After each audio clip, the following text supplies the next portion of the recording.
Hi everyone, let's start our lecture today. If you can hear me, can you write something on the chat, please? Like yes or something. Yes, Prof. Okay, thank you. All right, so this is lecture 8 on support vector machine. Right, so before I discuss this topic,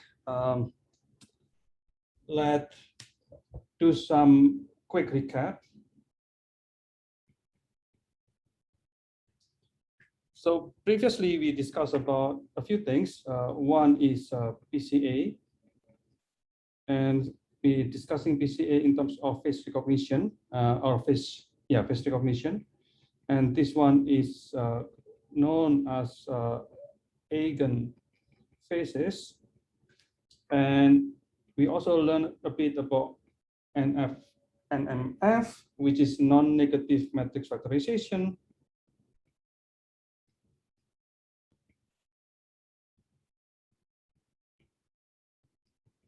And the last thing that we discussed last week was LDA, linear discriminant analysis. And this will lead us actually to Fisher face or Fisher faces. Okay, so I think the last thing that we discussed was LDA. We haven't finished discussing LDA actually. So I just want to give you a quick recap on this. So the basic idea of LDA is to find if you have a positive and you have negative samples, then we try to find a projection. We try to find a projection, and in this case, a projection line.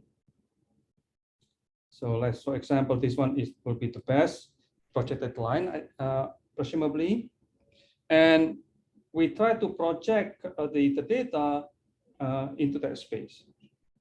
So basically, we want to project this one into this space here. So if we can project that into the space, we hope that we can easily find the separator between the two. So basically, in the end of the day, we want to find a separator in that projected line. Okay, so that's the basic idea of LDA, that we want to know this projection function, this projection function here. Right? Okay, so that's really the basic idea. And we know that the input of LDA is the same, that we have the input here is X and bar, right? And we also have the label, the positive and the negative. So we have the N, and assuming that this, so this is N equals to 1 until capital N. And then we have a few classes. We know that the classes of this Dn. Right. And our output is basically try to find W. And the W here is the projected line. So this one is the projected line, or the projection, I mean, is represented by W. So W is this factors that project the samples into the blue line, into the projected line. And the space here, I want to remind you again that the space is xn1 and xn2. So what is xn1 and xn2? I think you need to remember that xn here is a factors.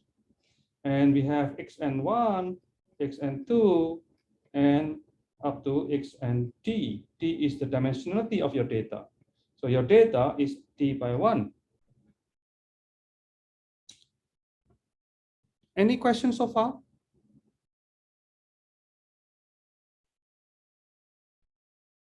Anyone? Okay, so if there is no question, then we discuss, let me see. Right.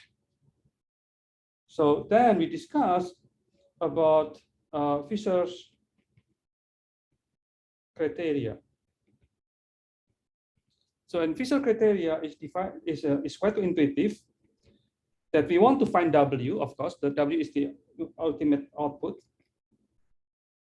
And we want to know the criteria here is the ratio between the distance of between classes, or this one is a P is called interclass or between class. And the other one is, so this one is interclass variations or interclass variance. And the other is S1 square plus SU square. So this S1 square SU squares is intraclass. So this one is the total of intraclass variation or interclass variance. Intraclass variance. In this case, we have two classes. We assume that there are only two classes. So this will be the interclass here between class 1 and class 2. And S1 here is the variance between samples in class 1, and S2 is the variance of samples in class 2. Okay. So basically, as you know, the projection should maximize P. So this one is to maximize P, and to minimize this total intraclass variance. So this one, the bottom here is to minimize, and the upper one is to maximize. Because we in the Fraser criteria, we want to maximize J. All right, any questions so far? It's just the recap of our previous discussion actually. And we know that P square can be defined as W transpose SP W bar. Okay, and SP is known. SP is known because we can obtain this from mu2 minus mu1 multiplied by mu2 minus mu1 square or transpose here. So this is the definition of SP, and we know mu1 and mu2 because mu1 is this one here, the mean. So mu1 is that one, for example. Okay, so this one is this one, for example. And mu2 is this one, something that you can find in the middle there. Okay, so that's known because we know the data. We know the label of the data, then we can know which one is negative and which one is positive. So we can have the mean. Okay, so before I continue, there are a few questions here. First is Nitin. Nitin asking, W is the green line or the blue line?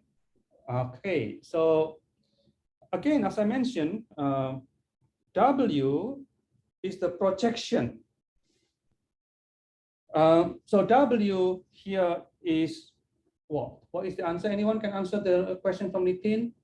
What is the W? The blue line or the green one? Yes, the red. Yes, the green. The green is the direction of W that you have to find in order to do the projection. Okay, so basically the idea is that we want to have y n, for example, and multiplied by equals to W transpose multiplied by xn here. So it means that if you have a point, here, assume that this is xn, here this point is xn, right, xn bar. After this multiplication with w, you expect that this one to be there. So this one is your yn. That's the meaning of this. After multiplication of with w, you get yn. Okay, so now there's a few questions regarding the project. I have a question on SVD. Okay, so this is not the right time for you to ask SVD. We are discussing about LDA at the moment. So if you want to ask the SVD, you can ask later on, but we cannot mix up everything here. Okay, so let's have another question here from Yunbo. Yunbo asks, what is Tn? Tn is the label, the positive and the negatives. All right. Any other questions?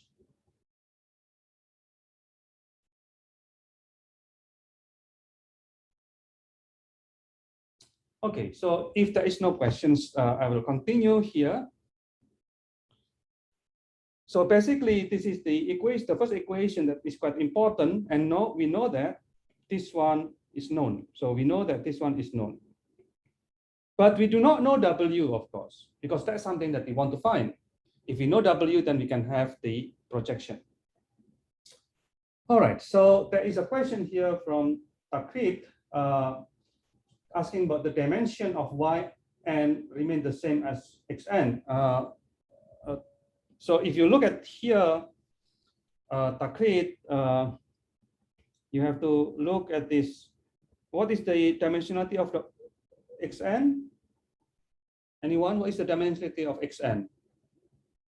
Yes, this is d by 1. What is the dimensionality of w? W transpose?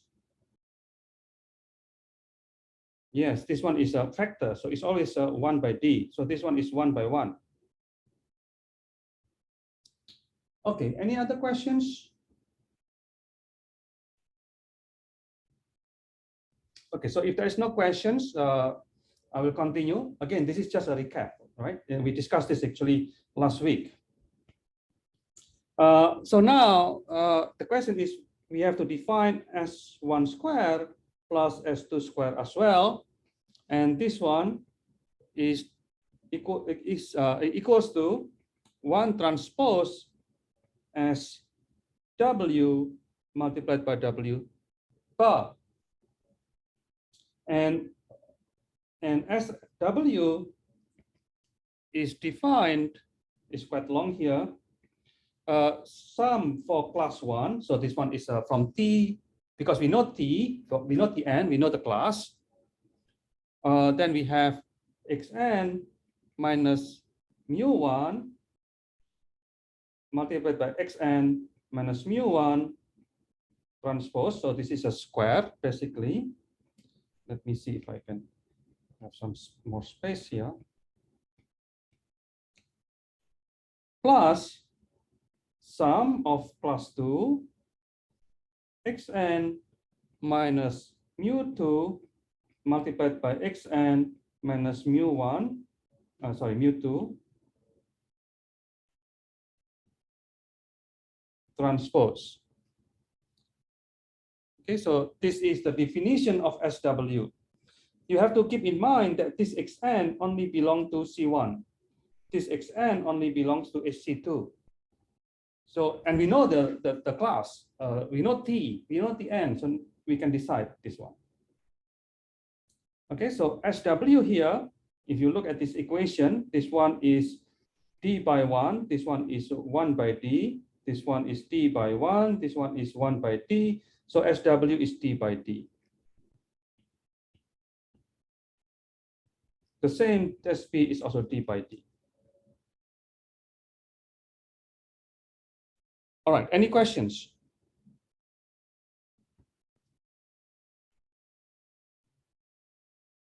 Any question, anyone? So this is the second most important equation.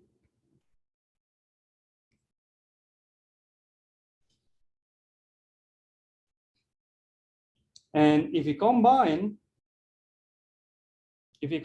B and S, then we will have JW bar equals to W transpose as B W transpose divided by W transpose as W bar. Okay, so this is the most important equation in LDA.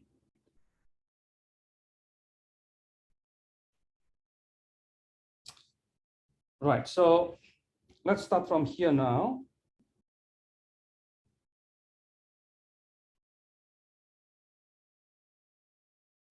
So now what we can have by looking at this equation, right?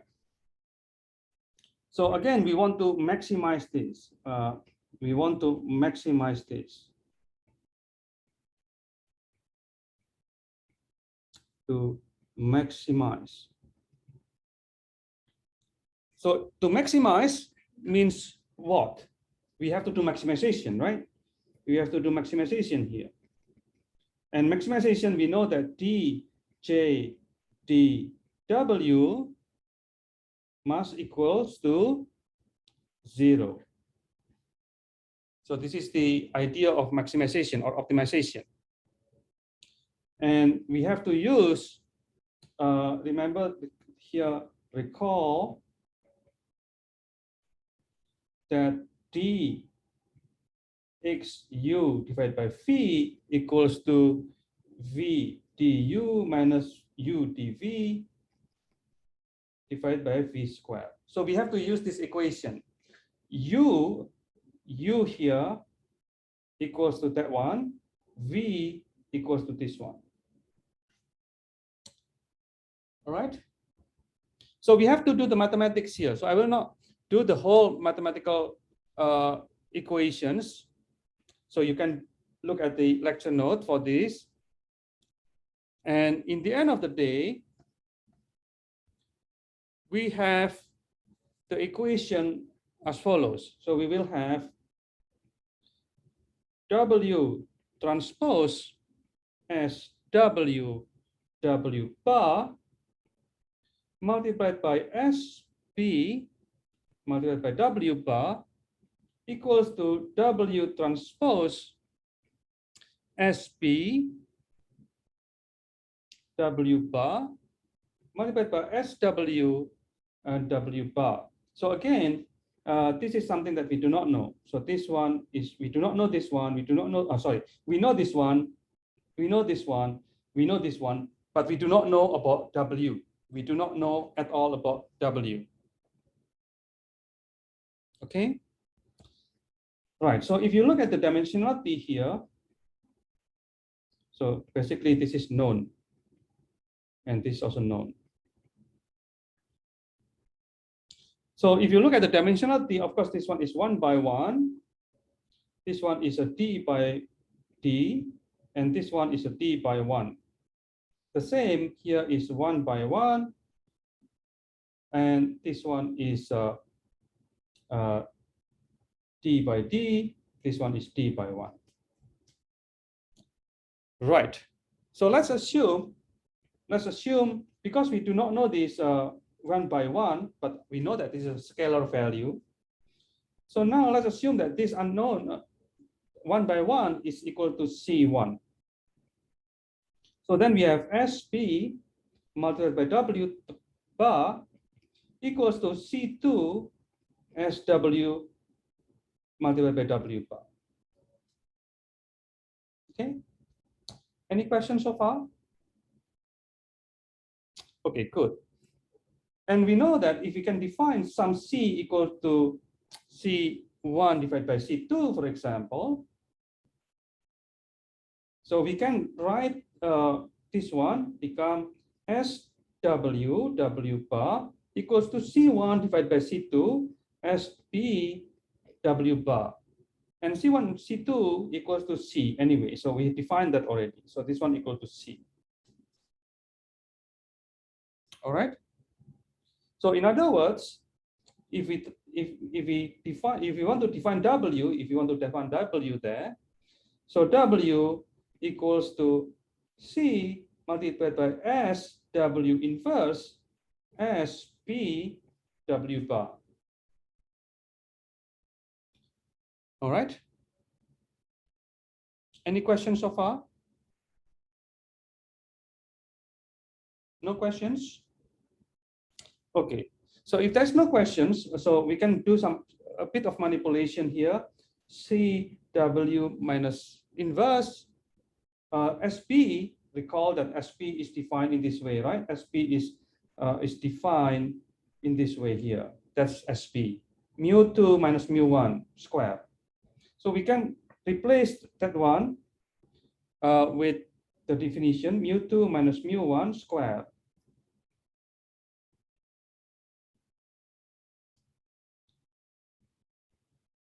Right. So we have this. And again, W is a transformation. So this one here is just a transformation. Okay, so let's put that color. So this one is actually transformation, projection, right? So we learned this before. Again, W transpose Xn is actually the same as Xn W transpose. Sorry. This Xn transpose W is the same thing. So this one is a projection of mu2 minus mu1 to the line. So basically, we have mu2 minus mu1. So this one minus this one will give you some point, and then that is projected into the blue line. So the projection to the blue line of mu1 and mu2 will be another constant. And that constant, so this one is basically, mu2 minus mu1 is 1 by d. This is d by 1. This is a constant, a scalar value, 1 by 1 value. And this 1 by 1 value will not change because that one is only for the mean of the data. And then you can absorb that into C. C, we do not know anyway what the number of C. So then C as W inverse mu2 minus mu1 will be our equation. So that is W. So the good things about this is that this one, which is d by d, right? This one is d by d. This is d by 1, and this whole thing is d by 1. The mean, the difference between the second and the first class, yes. So that's how the definition of W. This is the definition of W. We know this one, so we know that one. We also know this one. We also know this one. The only unknown is C. C is unknown. So this one is unknown. But again, W is not necessary. W here is not necessary to be absolute factors.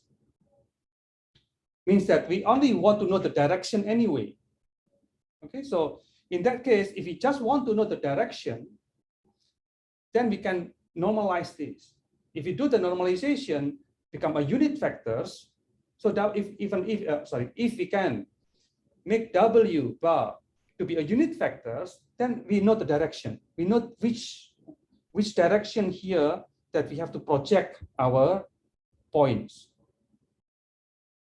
So that's the good things about this W here. So again, if you want to know W, if you want to know the line, if you want to know the projections, this one is actually proportional, or in this case, you can use a unit factors to get the value of W.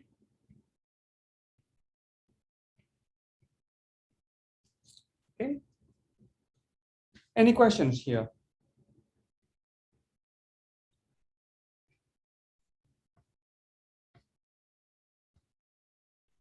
Any question, anyone?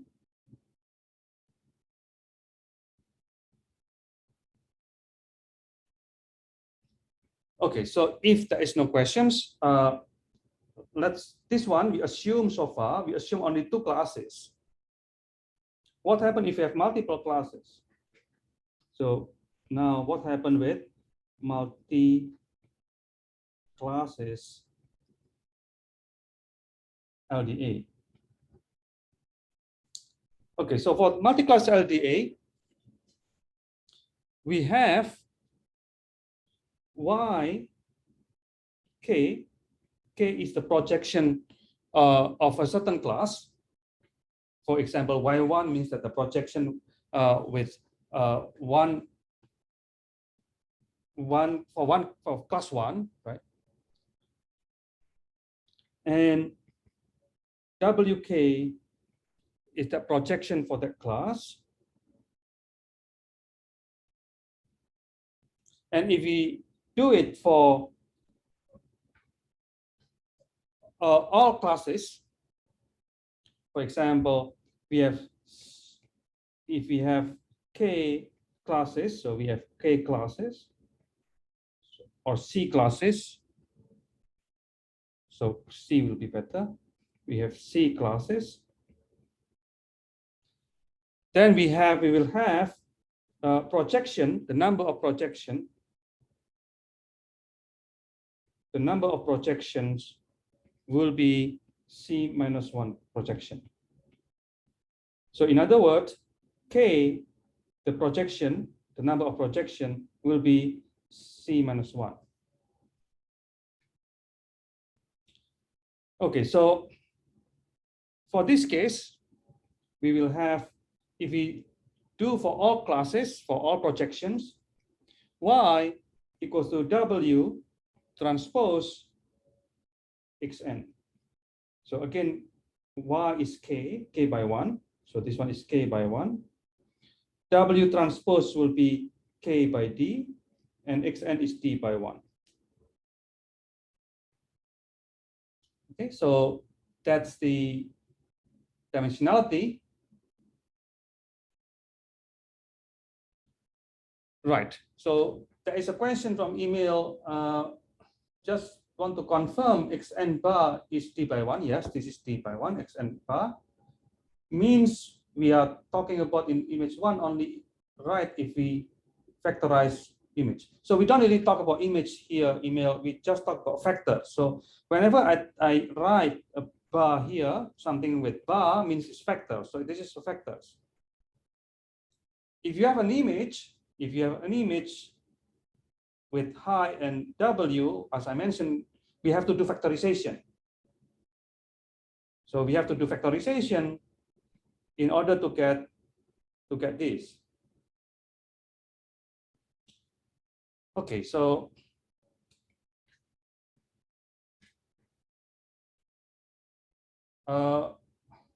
Emil, I think it's better to speak up on the microphone.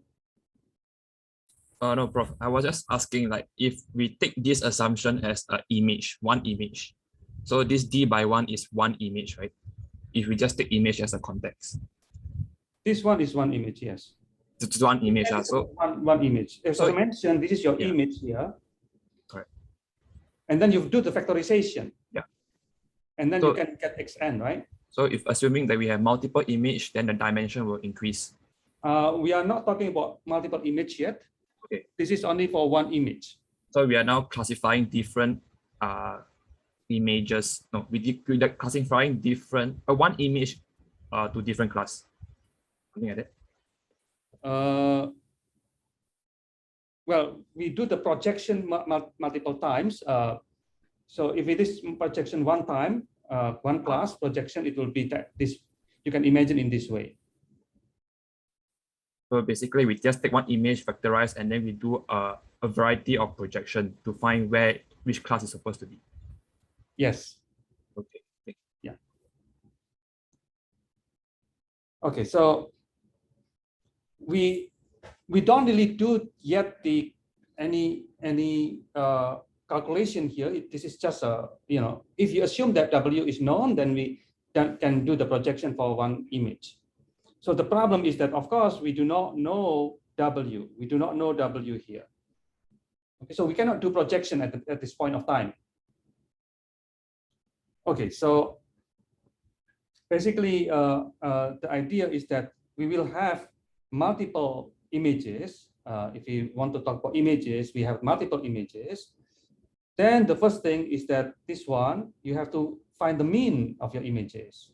So this mean is taken from your multiple images. So this one is also multiple images. If you want to talk about images, images is basically just samples, data samples, right? So now we are talking about data sample here. That's how you can get multiple images. All right. So I hope that I make myself clear here. So Prof, if let's say I have two images, just two, then I vectorize each to be d by 1, d by 1. Yes. After which I find the mean. So the mean is also d by 1. Yes. So now my xn is of one image, right? Or two images. So we repeat this process for 2 times, is it? No. This one, for example, the easiest case is that you have one image belong to class 1. Another image belong to class 2. So this one is image A, this one image B. So you take this one here, that one will be your xn there. Okay. And then you take this one, that will be your class 2, which is there. Which in this case, it will be xn here. What if I have 2 images from the same class? This is the same class. I mean, image class 2 consists of B, maybe, and C. Class 1, A or D. Okay. Thank you, Prof. I think I understand. Yeah. Okay, any other questions? Yeah, if you don't understand, please ask, because otherwise you will get lost in the whole discussion.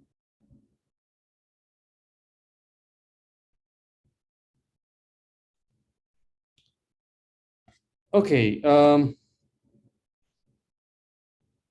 let's see if there is another question here. Okay, so Yonbo asks why projection number is C minus 1. Right. So basically, we want to find the best projection for different classes, right? And we do not know which projection that will be the best. Projection here in LDA only consists of 2 classes, basically. The projection is done into 2 classes. So for example, this one, the projection can only be done for 2 classes. And if you have 3 classes, then it will be 2 projections for each pair. Okay, right. Any other questions before I continue? Okay, so we have, there is a question from Nitin, how LDA do dimensionality reduction? Well, basically LDA is we will see later on, we haven't finished yet. So we will see later on how it works for getting the Aegon phases, Fisher phases. Okay.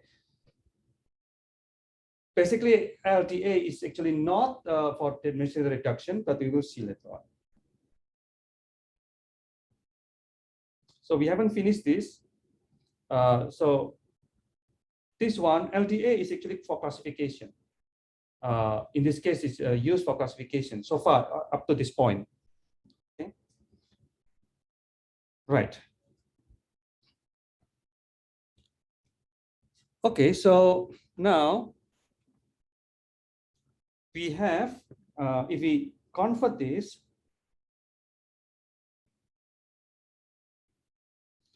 J Fisher criteria for W. Now W is a matrix for each of the possible projection, is determinant of W transpose SP W divided by determinant of W transpose as W matrix. So let's look at the dimensionality. W as P is a D by D. This one is K by D. This one is D by K. Okay, so and then this one is the same. In the whole things here is K by K. Right. So now, what is the dimension of J? What is the dimension of J? Anyone? Yes, Nitin gives the correct answer that this J is a error function, and error function is always 1 by 1. And for this reason, we have to use determinant. If you don't use determinant, it will be the K by K divided by K by K is difficult to operate anyway, and it will not give, even if you use inverse, you will not give 1 by 1. So we need to have a determinant to get the error function or cost function here. And this one is to maximize.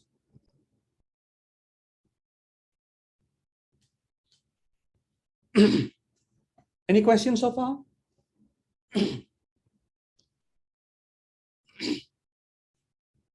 Okay, so there's a question from Junction. Why the projection C phi 1 instead of C just 2? We have one projection of each pair. So if we have 3, right? If you have simply that C class equals to 3, then how many pairs that we will have?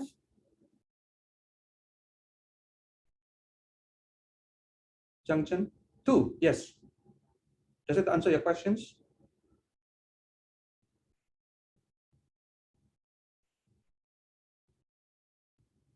Okay. Any other questions?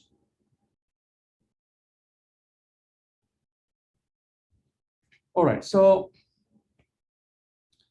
okay, so now the solution for this, recall that from this one, right? So we have this one here. We have, which one is that?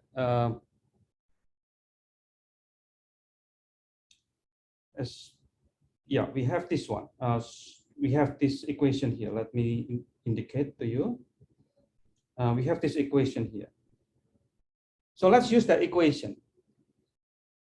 So if we use that equation, SB, C we do not know, SBW equals to SWW, right? So let's write C SB W here, bar, in this case WI or WI or small k, W small k, equals to S WK multiplied by, in this case, I can move this C there, right? And of course, it's no longer C, so I will use one lambda k, for example, because it's depending on W. So C here, actually the function of W. So if you look at this, it's a function of W. So it's a lambda k in this case. Then we will have as P multiplied for all classes, then as P multiplied by W equals to as W multiplied by lambda. So what is this? It's the same thing. This is D by D. This is D by K. This is D by D. This is D by K. And lambda here is K by K. All right. And then we can have as W inverse SP W equals to W lambda. So this one is known. It's a known matrix. It's a D by D matrix. And what kind of equation that we have here? What kind of equation, anyone? If that one, the blue things is known, yes, this is the definition of Aegon factors. So in this case, if you use SVD, then W is the eigenfactors. If you use SVD, is the eigenfactors of SW inverse SP. Okay. And lambda is, of course, the eigenvalue. But the eigenvalues here is not that important. The most important thing is this one. The W now is the eigenfactors of SW inverse SP, and this is what you will use for the feature extraction. So this is you use for the features, and this one is your feature phases. And this one is like the eigenphases that you have. So this one is K K feature phases.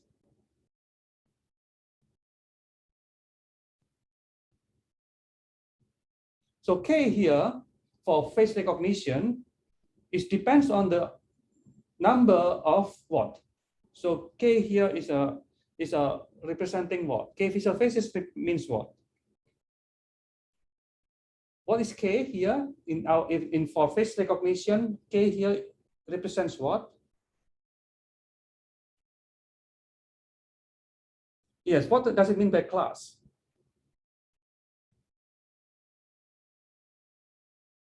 Yes, identity. So that's something that we use to represent each of the individual. Okay, so Hi, Prof. but this one is for anyway. So yes, any questions? Yeah, I'd like to ask. So W is a D by K matrix, right? Yeah. So that means each column is for one class. Each column for one class. Yes. So that means let's say I have a pool of okay, let's take images, a pool of images from class 1. Then I take the first row and project, using the first row vector and project all class 1 vectorized image using. No. The things that you need to find first whenever you have a data for the training data, right, is that you have to form this one, SP and SW. That's the first thing that you need to do. Yeah, that's right. Then after which you'll get a W, right? For example, for first person, right? The first person, for example, A, for the pictures of person A, you have, for example, 1 or 2 or 3 pictures. Okay. And that means that this one belongs to person A. So you have to do this for person A, for SW, of course. And this one is for person B. This one is for person B, I mean. So if you have 10 people, 10 persons, then you have to do this for 10 times. Yes. And you also need, for each pair, you need to do this, SP.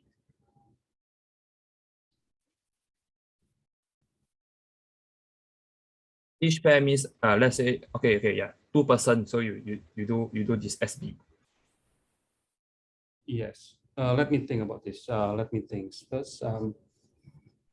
Hmm.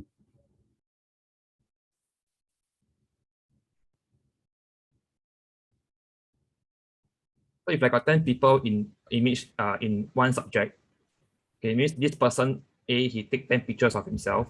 So you compute the blue color summation 10 times. Then if the person B take 10 image of himself, you do the summation 10 times for the green color. Right?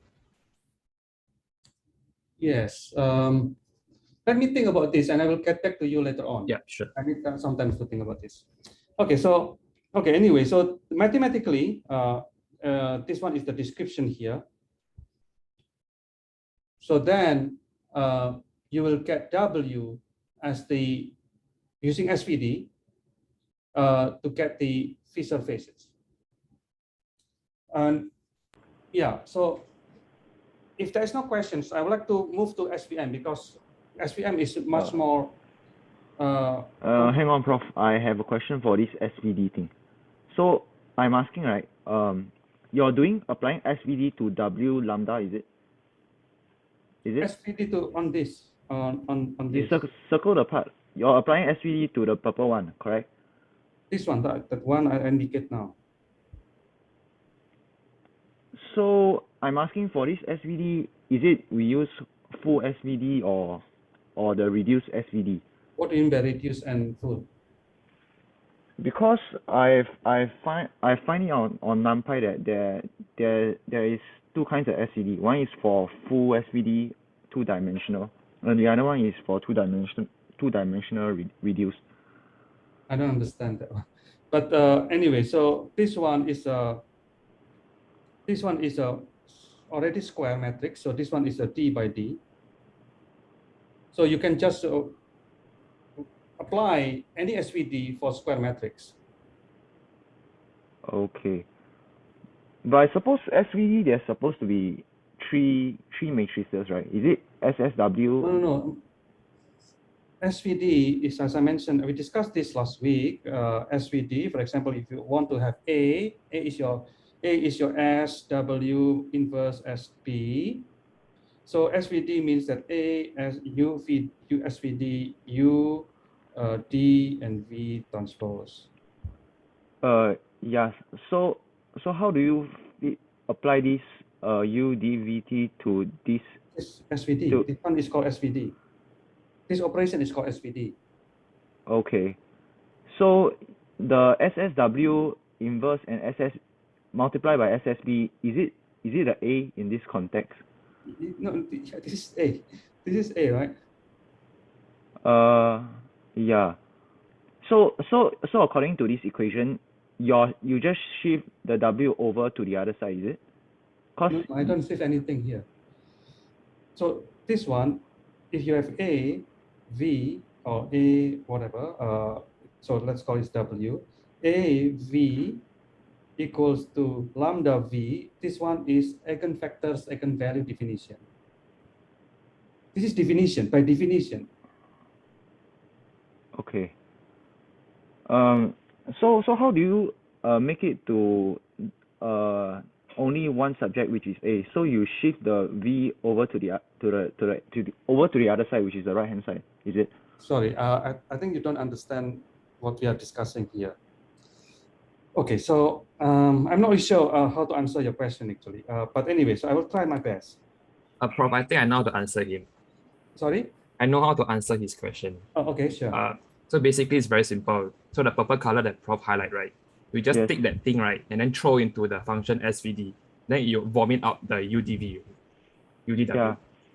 But I ask you, if you see there's a W on the right hand side, right, you're supposed to move the W over to the right hand side. You don't need to move. You just need to use the D. Actually not W, this is V. Yeah, you just need to use the D to get the eigenvector. Okay. So this one is eigen value. A value, yeah. This one will give you eigenvectors. It's just a transformation only using SVD. Okay, can. Yeah. Right. So if it is not clear for you about SVD, I think there's a lot of information on YouTube, on internet, on Google, on SVD. Yeah, it is called singular value decomposition. singular value decomposition. Okay, any other questions? Okay, so if there's no question, as I mentioned, I have to be quick on this because we have a lot of things that we have to finish today. Why is it so rush? Actually, there are two sessions, right? The first session is by Prof. Yo. The second session for the entire half of the semester is supposed to, the instructor is supposed to be Prof. Feng. So this is the plan in the beginning. But then Prof. Feng left NUS. Okay, so, and then three instructors asked to teach this in a very short period of time. And yes, one of them is me, right? The other will, after next week, it will be Prof. Wang. And the other, the third instructor will be Prof. Xiao, I think. Right. And I only have, this one is only 2 weeks. I only have 2 weeks for covering LDA, PCA, and SVM. Prof. Wang also 2 weeks. And Prof. Xiao is 2 weeks as well. So this is the plan. So that's why I have to finish the material today. So if you think that will be exceeding the time, so I think it will exceed 9 o'clock today, feel free to leave. And then you can watch the record from the recording whenever you have time. Right, so this is a bit of logistics here. Any question for this logistic?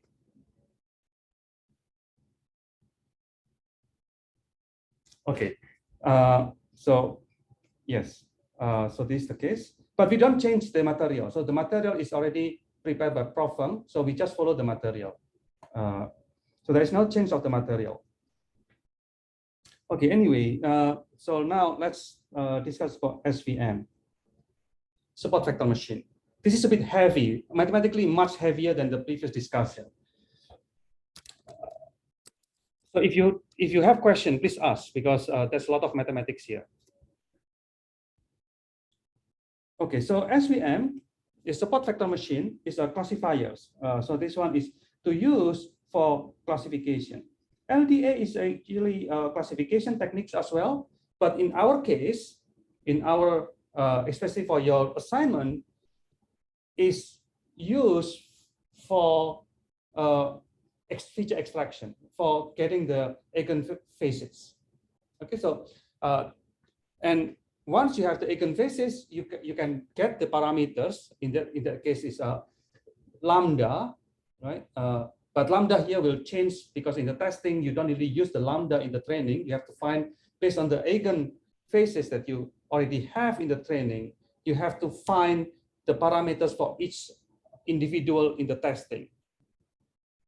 Right? And then you do the classification on lambda using SVM.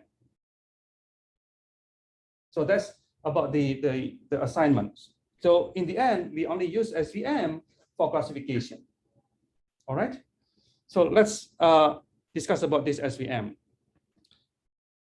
Now, the input for this, input of SVM, as I mentioned, is the same as the input for LDA, because LDA is originally is a classification techniques. And we have XN and also TN. TN is again the label. And the number of the samples in the training, so this one is the input for training stage, is N, capital N.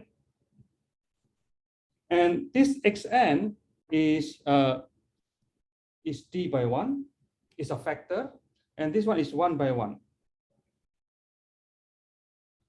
Okay, so there are N, again, there are N numbers of data, N numbers of samples. And the N here, in our case, in our discussion now, I will restrict to 2 classes. And the 2 classes is +1 and -1. So I only focus on 2 classes. So this one is 2 classes. Any questions so far for the input?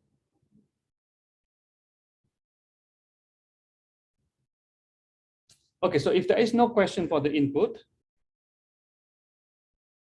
now let's, the output, of course, the output here is the classifiers. Classifier is a function to classify which one belongs to which. So I will explain later on what is the input, because if we do not know the model, so we have to talk about the model, classification model first, before knowing the output. So classification or data model.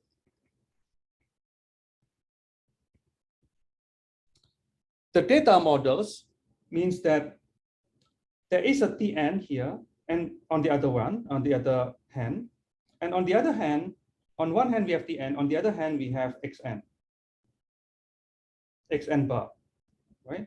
So we have Tn, this is the label, this is the label, which is either -1 or +1, and xn is the input. The input here you can imagine as, factors. Xn here is a long factors, xn1, xn2 until xnd. So that's the situation that we have here. It means that you can imagine you have positive and negative classes. So this is positive, and then you have negative class, negative here. Okay. And in this case, in this particular example, we have this one xn1, xn2. So this xn1 actually is the same as that one. xn2 is the same as that one. Okay. So of course, if it is t and t greater than 2, then it will be multiple dimension. So xn is this point here. So the point that we have here is xn. So the point here is xn. One of them. Okay. And the idea is that we want to transform this. We want to transform this xn. So we want to transform this xn into the label, into the n. Because we want to know in the end what is xn, what xn is, right? Whether xn is positive or xn negative. So there is a transformation that we have to do here. And what kind of transformation that we have to apply is that Tn have to be close to Yn. Yn is estimation. So Yn is, again, is estimation. This one is estimation. Estimation from xn. Right? So in that case, Yn, as the same as we discussed this before, is just a projection. If we assuming that this projection is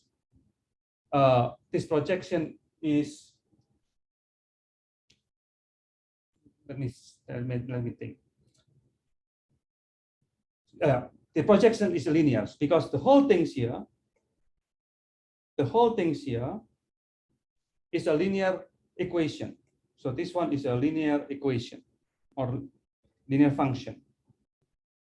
Okay, so this one is a linear function.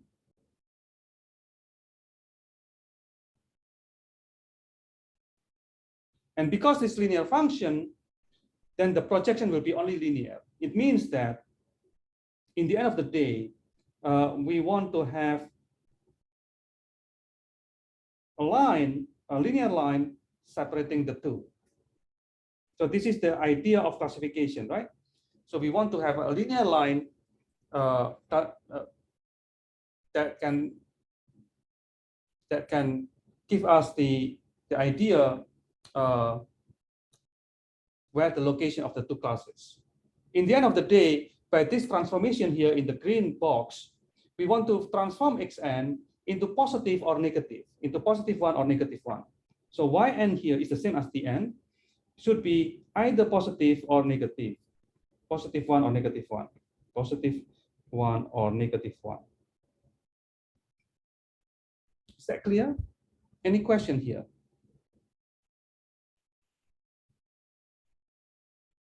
Okay, so this is the basic concept of classification and the data modeling. So the data modeling that we use is a linear function. In this case, it's called linear classifiers. So this is the same as a linear classifiers. And as you can see here, the things that we do not know is again W.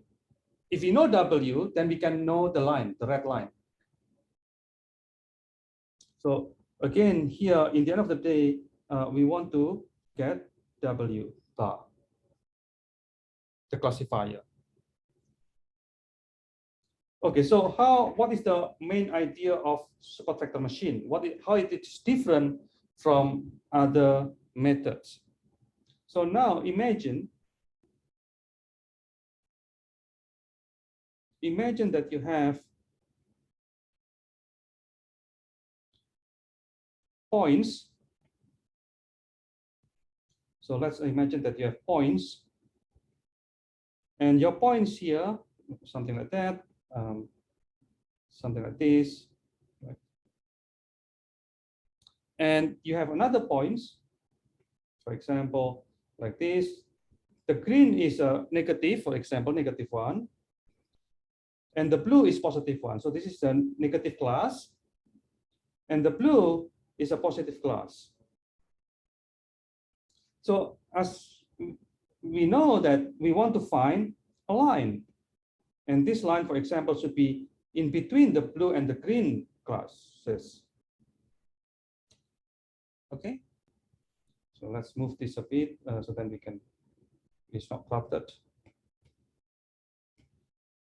Okay, so for this one, the idea of support vector machine is to find a line that cross that point. So let's see if, and the green one. So we want to find that line. Okay, so the basic idea is that first, in support vector machine, we have to find these points that near the boundary line. So the boundary line is the red line. So this is the boundary line or the classification line. Boundary or classification line. We do not know the classification line. That's something that we want to know. Actually, the red line is something that we want to know. We also do not know the blue line. We do not know the green line because we do not know this point, the point that I circle here. We do not know this. But the idea is that we want to find this red circle point so that we can have the green and the blue lines. And if we know the green and the blue lines, we can have the red line. That's the basic idea of support vector machine. So this one here, this point here that lies on this line is called support vectors. So this one is also support vectors. This one is also support vectors. So first, we have to find support vectors. Once we have the support vectors, the next thing that we have to do is to find the margin, to maximize the margin. So this one is the margin. So again, we do not know the support vectors. We do not know the red circle points. We do not know the red line, but we are given these negative samples and positive samples. And we have to find the support vectors, the red circle points, and then we also have to find the classification line or the boundary line. This is our job. Any question for the basic idea of support vector machine?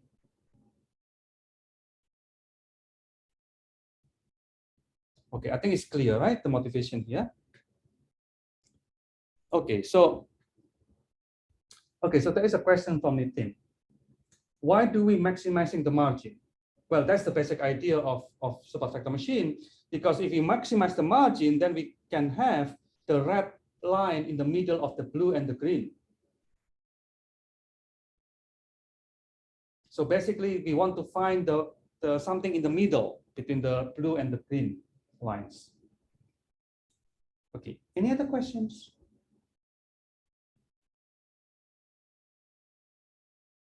Okay, so before we get into these technical details, mathematical derivation, we need to know something very basic, the geometry. The geometry of all this equation, the model. Okay, so let's assume you have a space. Again, our data is here in the two-dimensional space, right? Okay, so there is, if I continue, there is a question here from EV. So EV asks, are the blue and the green lines always parallel? Yes, they are always parallel. Okay, good. Any other questions? No, all right. Okay, so now let's assume that you have a point. Let's assume that, assume that you have a line first. So let's assume that you have a line.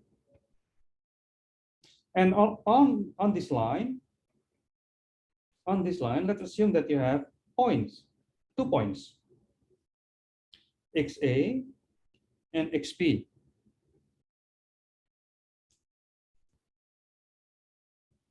And if we project this XA, so if you do the projection of XA, Y, XA, right? So YXA, according to the mathematics that we just, data modeling that we just discussed, this one, we discussed a very simple data modeling, which is W transpose XA, right? So what does it mean by this? What is W transpose XA means? So W transpose XA means that we have, it's a dot product of W and XA. And it means that we have W0 multiplied by XA, XA1, plus W1,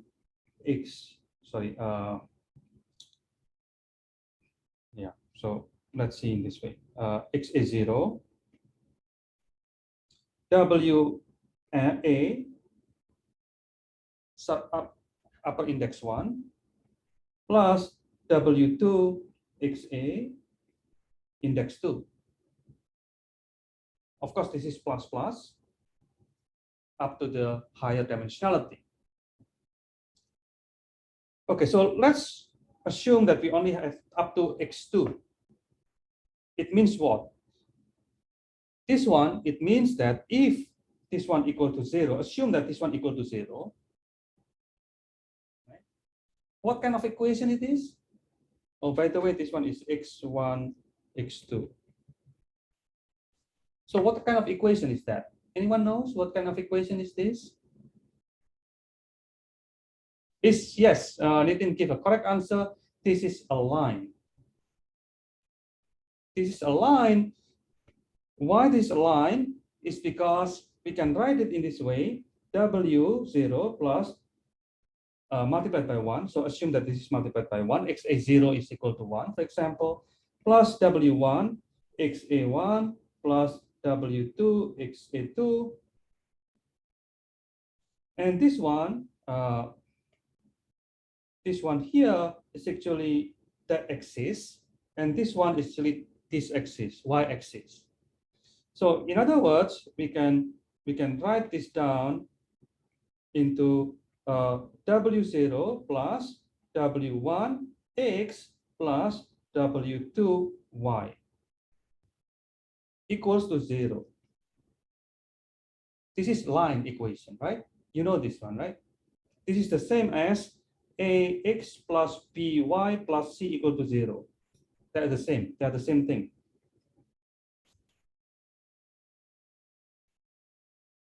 Agree with this? Any questions?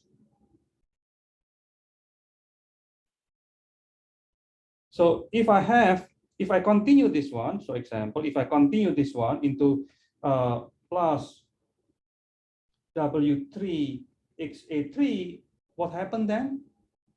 What equation is that? Yes, Nitin gave a correct answer. It is a plane because if I continue this one, if I continue with that one, I mean, if I write in the different way, ax plus by plus cz plus d equal to 0 is a plane equation. Okay, so if you increase the dimensionality, it means you'll have a high dimensionality of data. You can imagine that the separator will be a plane or a line in 2D. All right. So I hope this is clear here.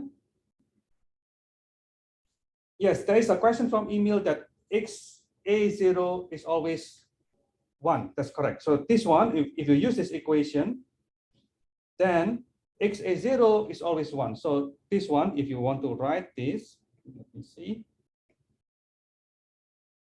So in your implementation, for example, this XA should start from 1.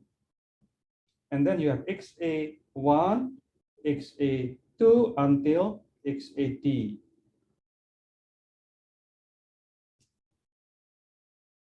Okay. And W here is start from W0, W1 until WD.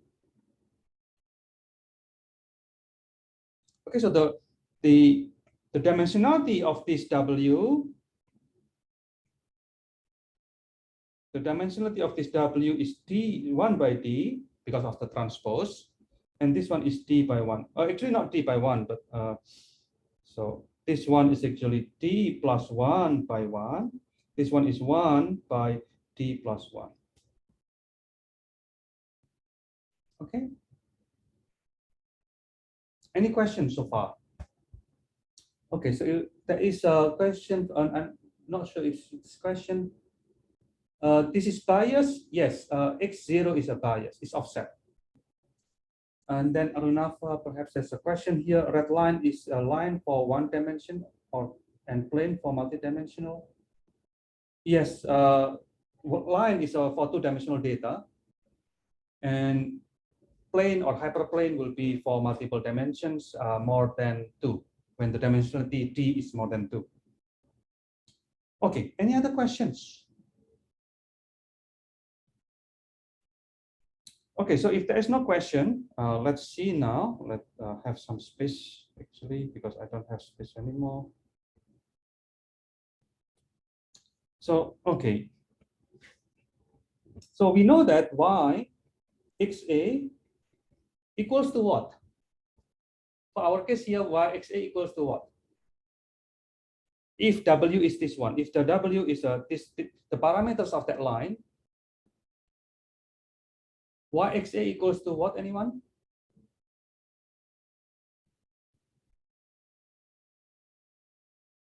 No one knows?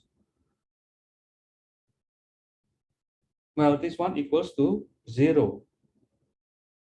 This one is basically very simple, right? This one is actually W0 plus W1 x plus W2y equals to 0. This is a line, right? This is the equation for a line. This is a line, which is the red line. Yes. So a proper way of writing is, of course, this one is XA1 plus W2 XA2 equals to 0. This is a line, and this line is actually this line. This line is actually the red line. Okay, so how about yxp?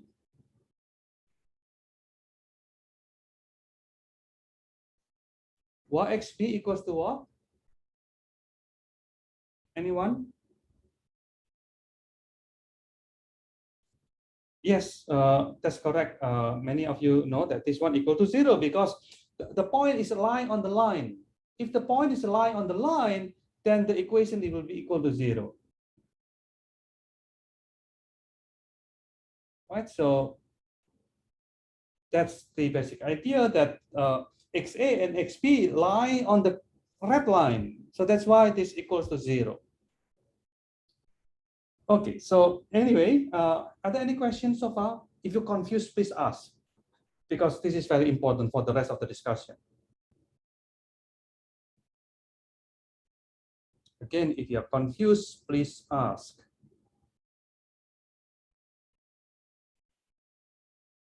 Okay, so if there's no questions, then we know that based on these two, we know that yxa equals to yxp.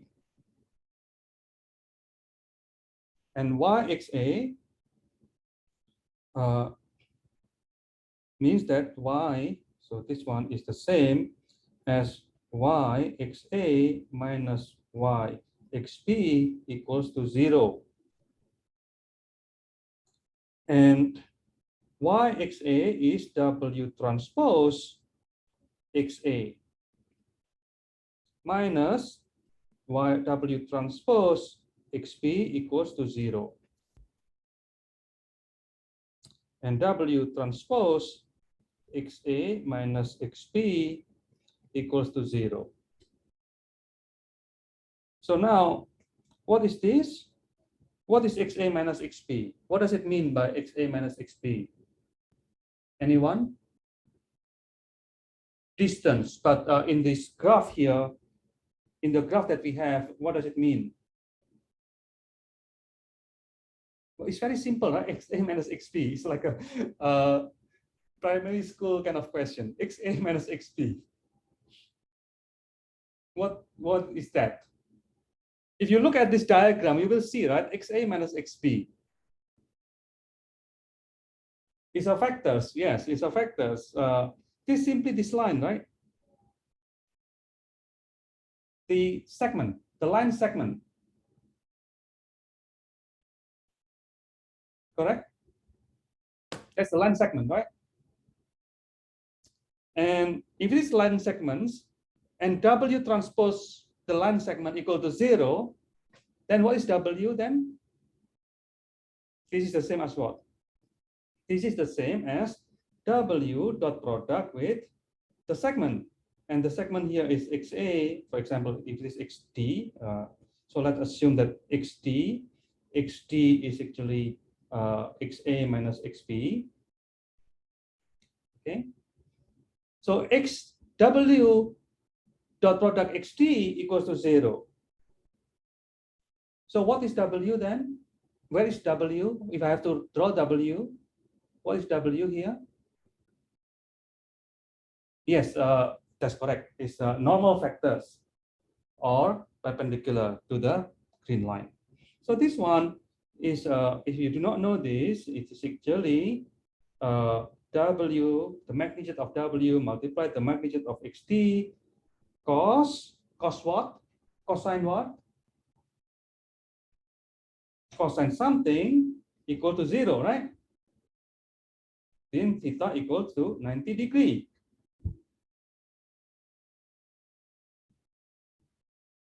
(90° means that's perpendicular. So this one, it means that your W is actually pointing to that direction. Okay. Any questions here?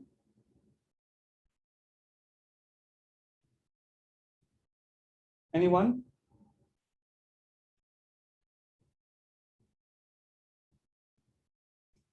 Okay, so again, this is a very, very basic kind of understanding of this equation. Basically, I just want to tell you with the equation of the model y equal x transpose W, right? So now let's continue this one to get the intuition further. Assume that now I have xc. Assume that I have xc now. So I have xc there. And xc, if I want to write xc, based on the line, based on the red line that I have, then I have to do some projection. So I have to project this one. So I have to project this one on that line. And the projection have to be as close as possible. So that's also perpendicular. And this one is, if I call this projection on that line, will be xc prime. Okay, so the projection on the line of xc bar is xc prime. So now I can write xc equals to xc prime plus what? If I know the distance there, if I assume that the distance is r is the distance between xc, this one is r, for example. So r multiplied by what? Anyone knows? R is a scalar value. R multiplied, yes, multiplied by w. But w here is not a unit factor. W is not a unit factor, so then we have to make it a unit factor. Any questions? Okay, so now let's work out on this. So we always project this xc using a function y. And that function is a linear function, which is w transpose xc. And this one equals to w transpose xc, and xc is defined by xc prime plus r multiplied by w divided by the magnitude of w. Agree with this? Okay, so let's continue further. W transpose xc prime plus w plus r multiplied by w transpose w divided by w bar. So if you look at this, that one equals to what? Equals to what, this one? Yes, Kang Long give a correct answer there. It is equals to 0. So this one is equal to 0. Why? Because xc prime is on the line, on the red line. So that's why this equals to 0. Okay, now what happened with this one? W transpose W, so here, so the second point here. So W transpose W, right? So what does it mean by W transpose W? What does it mean by this? Equals to W bar dot product with W bar. Equals to what? Yes, equals to the magnitude of W squared. Yes, because this one is a W bar cosine what? Cosine 0, because they are the same line. Cosine 0 is 1, so that's why it has become W squared, the magnitude of W squared. So if that's the case, then you can transform this into W, the magnitude of W. So in the end of the day, for yxc, when xc is not on the line, when xc is beyond the line or not on the line, then this one equals to W R is the distance, and multiplied by W, the magnitude of W. So whenever you have a point that is not on the line, you can describe that in this way. Distance and the W magnitude. We do not know the magnitude of W. The magnitude of W can be 1 or it's not necessary to be 1. It can be any numbers. Any questions here? So R, as you can see, if you define R is the distance, right, between the line and the point, equals to y xc divided by w. This is another important equation. Any question, anyone?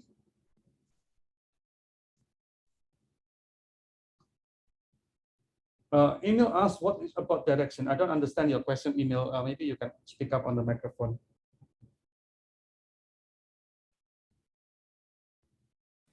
The y bracket, I mean r times the magnitude w is just the distance, right? Yeah. So from where? This one, right? Oh, okay. Yeah. Okay, yeah. So that one is R multiplied by W. Magnitude Oh, of yeah, W. yeah. Okay, any other questions? So there is a question here from Nitin. What is R multiplied by W here? So you're asking about this thing. So that's one equal to YC. YC is the projection. Projection. We will see later on what the projection means, but this one is basically, the distance between XC and the line.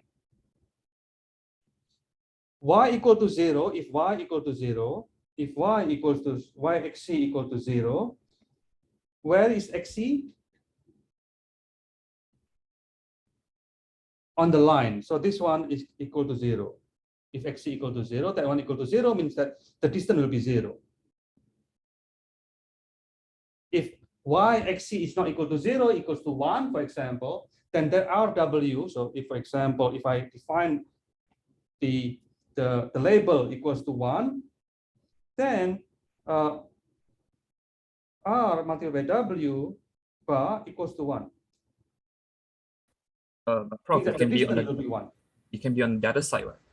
Yeah, so this one, it can be negative. So if your label is negative 1, it will go to the other direction. Oh, okay. So either direction is fine at the moment. We don't really care. Oh, yeah. But -1 and +1 will tell you about the direction. Any other questions? So this is very important because this is used a lot in superfractal machine and SVM. Okay, so if there is no questions, again we gain some understanding on why xn. So we understand this now. Y xn equals to W transpose xn. Correct? Okay, so this one. Again, as I mentioned again, this one is linear equation, linear classification, or linear classifier. So something like that, something like for this line here, right? So everything is just a line, a straight line, or a plane if it is high dimensionality. Now, what is the problem with this? The problem is that if you have a positive here, for example, and the negative there,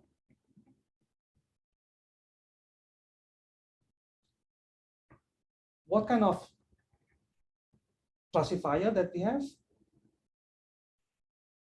What kind of classifier that we will have?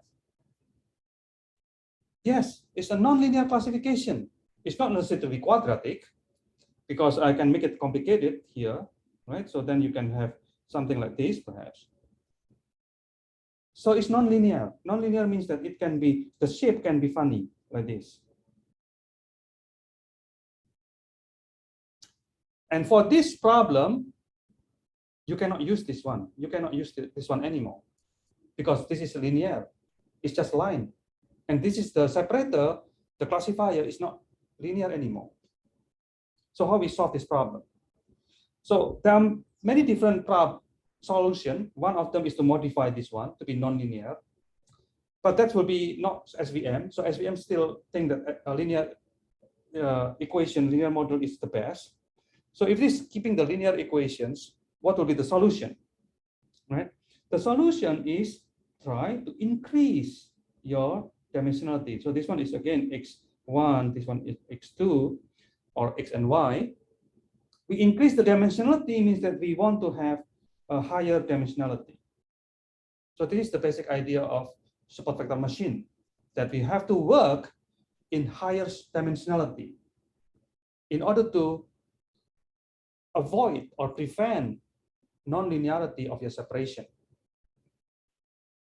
So why this higher dimensionality can solve the problem, right? So imagine that actually the plus is here,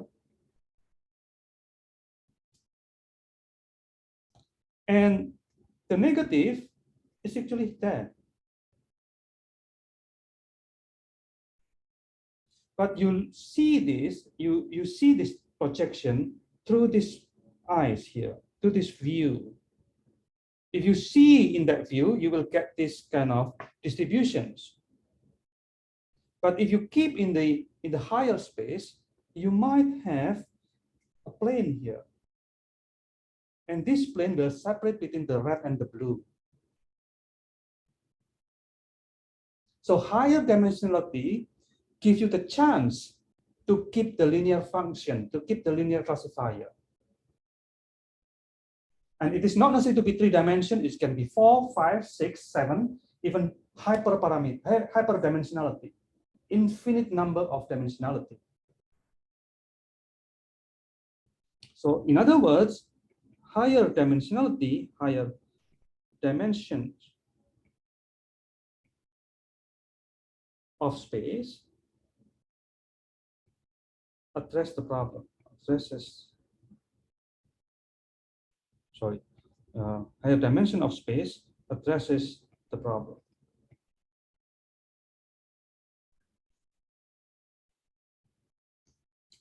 Okay, any question for the motivation here? Now the question is, of course, how to transform to a higher space, a higher dimensionality of space.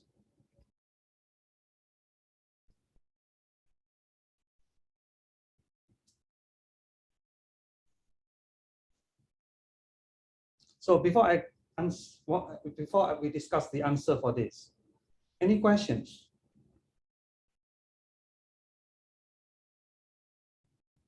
Any question, anyone? Okay, so the answer for this is using basis function.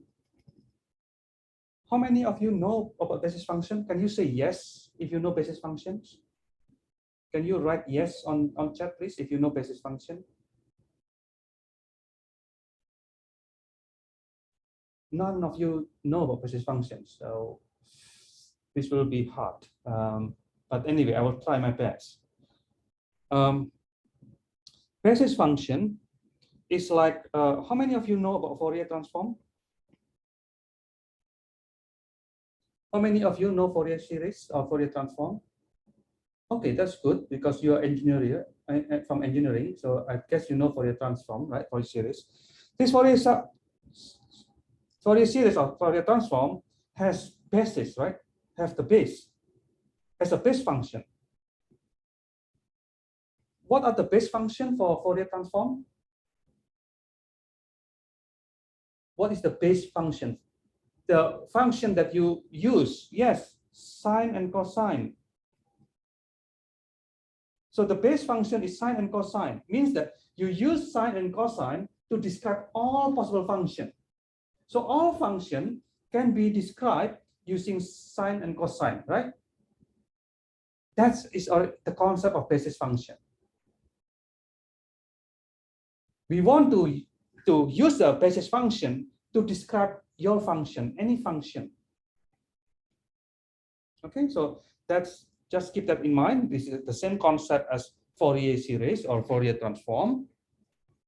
So we want to describe why previously we have Yxn, we previously Yxn equals to W transpose Xn, right? This is the previous definition.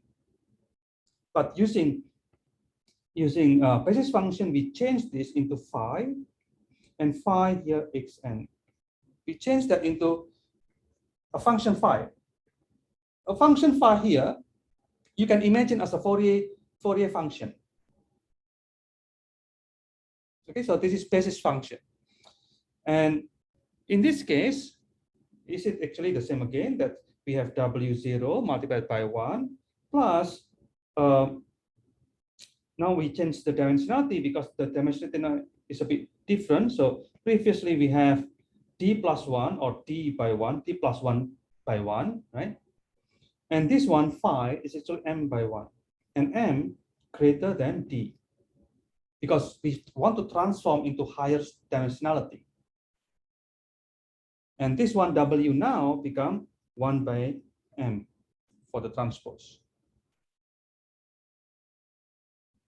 Okay, so this one now equals to M equals to 1 until M minus 1 of W M phi M Xn. So again, the same as phi bar equals to 1 phi 1 phi 2 until phi M minus 1.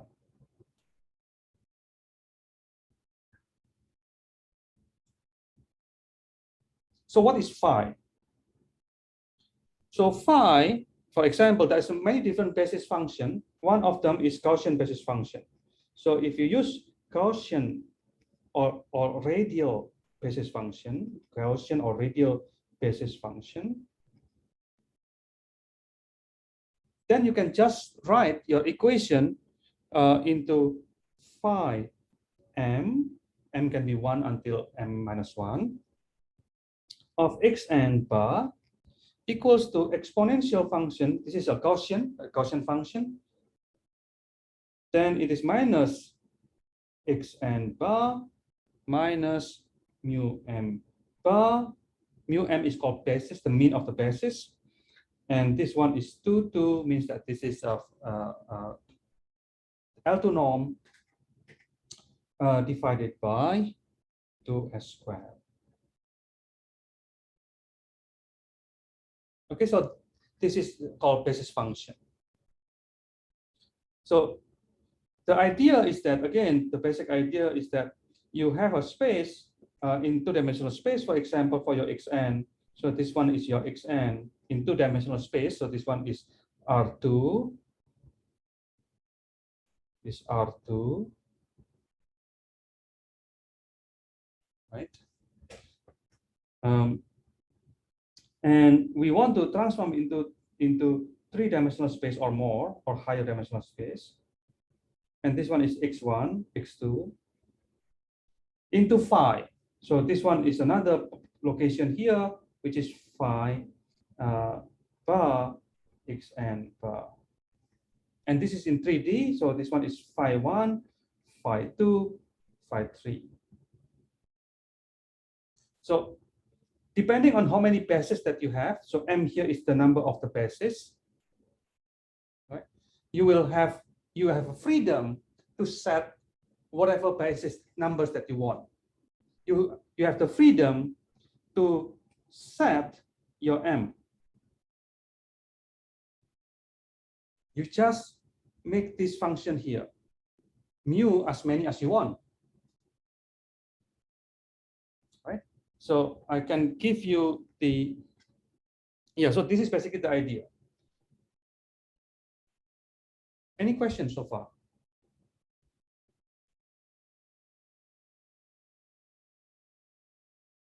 Any question, anyone?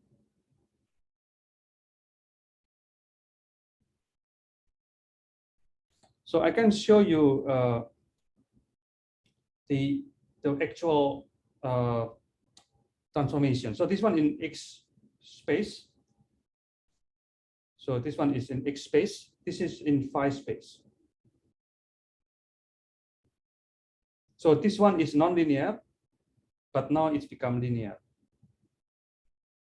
Of course, this one is because it's two-dimensional paper, so it doesn't show you the three-dimensional space, but it's actually originated from the three-dimensional space and or more or higher dimensionality. But when you project that into two-dimensional space, you see that they are separated now.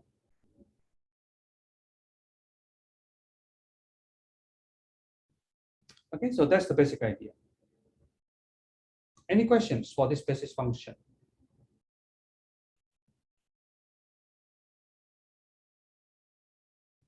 Okay, so Hi, Prof. yes, Just a quick question. So this is a Gaussian, right? Then yes, mu m, xn minus mu m. Then mu m dimension is, let's say, 3. yes. Yeah. Then so we just xn dimension is 2 by 1. Xn dimension is so d by 1, right? This one is d by 1. Mu has to be d by 1 as well. Otherwise, you will not be able to do subtraction. Okay. But there will be many many mu's depending on your definition of M.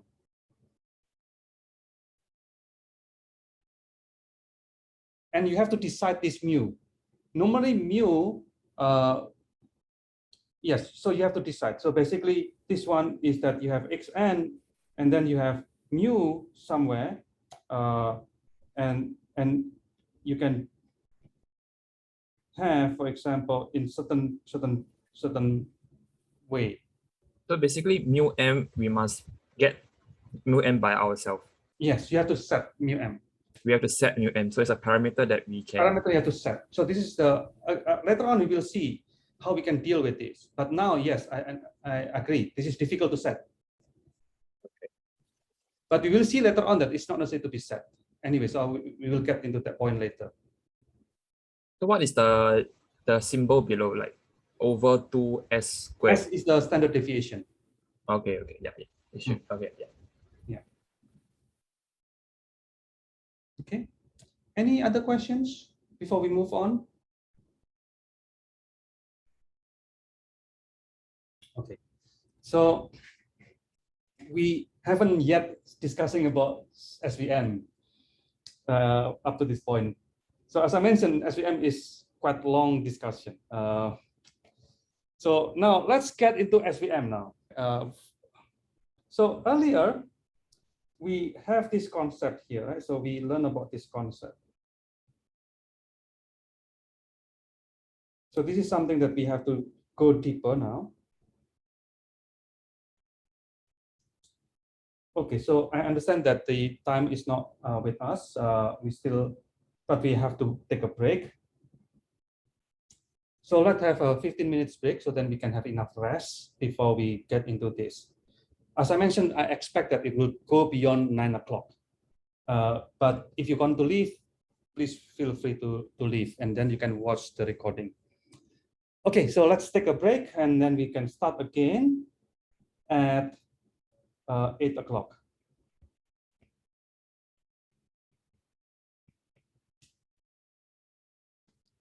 Okay, let's have a break.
Okay, let's start our second session.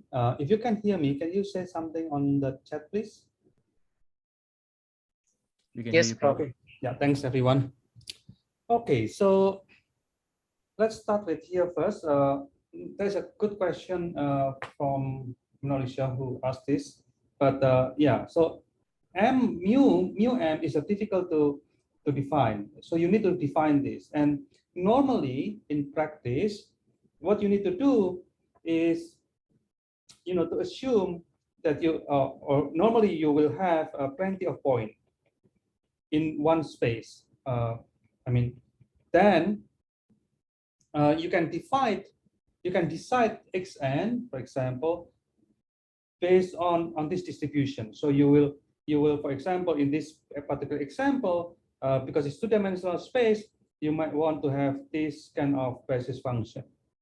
Okay, so this one, in this case, this will be the location of your mu.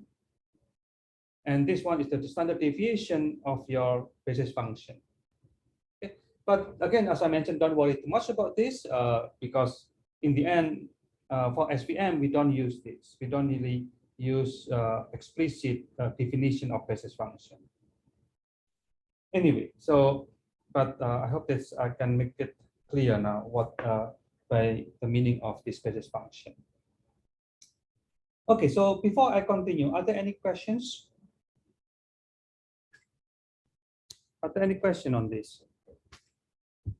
Okay, so I also want to take this opportunity to clarify about LDA, a bit of LDA. Okay, so because this is important and as LDA is a part of your assignment.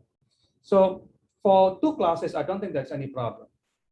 But for multiple classes, for example, we need to define SW and SP, right? So as there was a question as well, how to define SW and SP in in multiple classes. So I think SW is quite clear. SW, you just follow this one, and you, of course, in this case, two classes.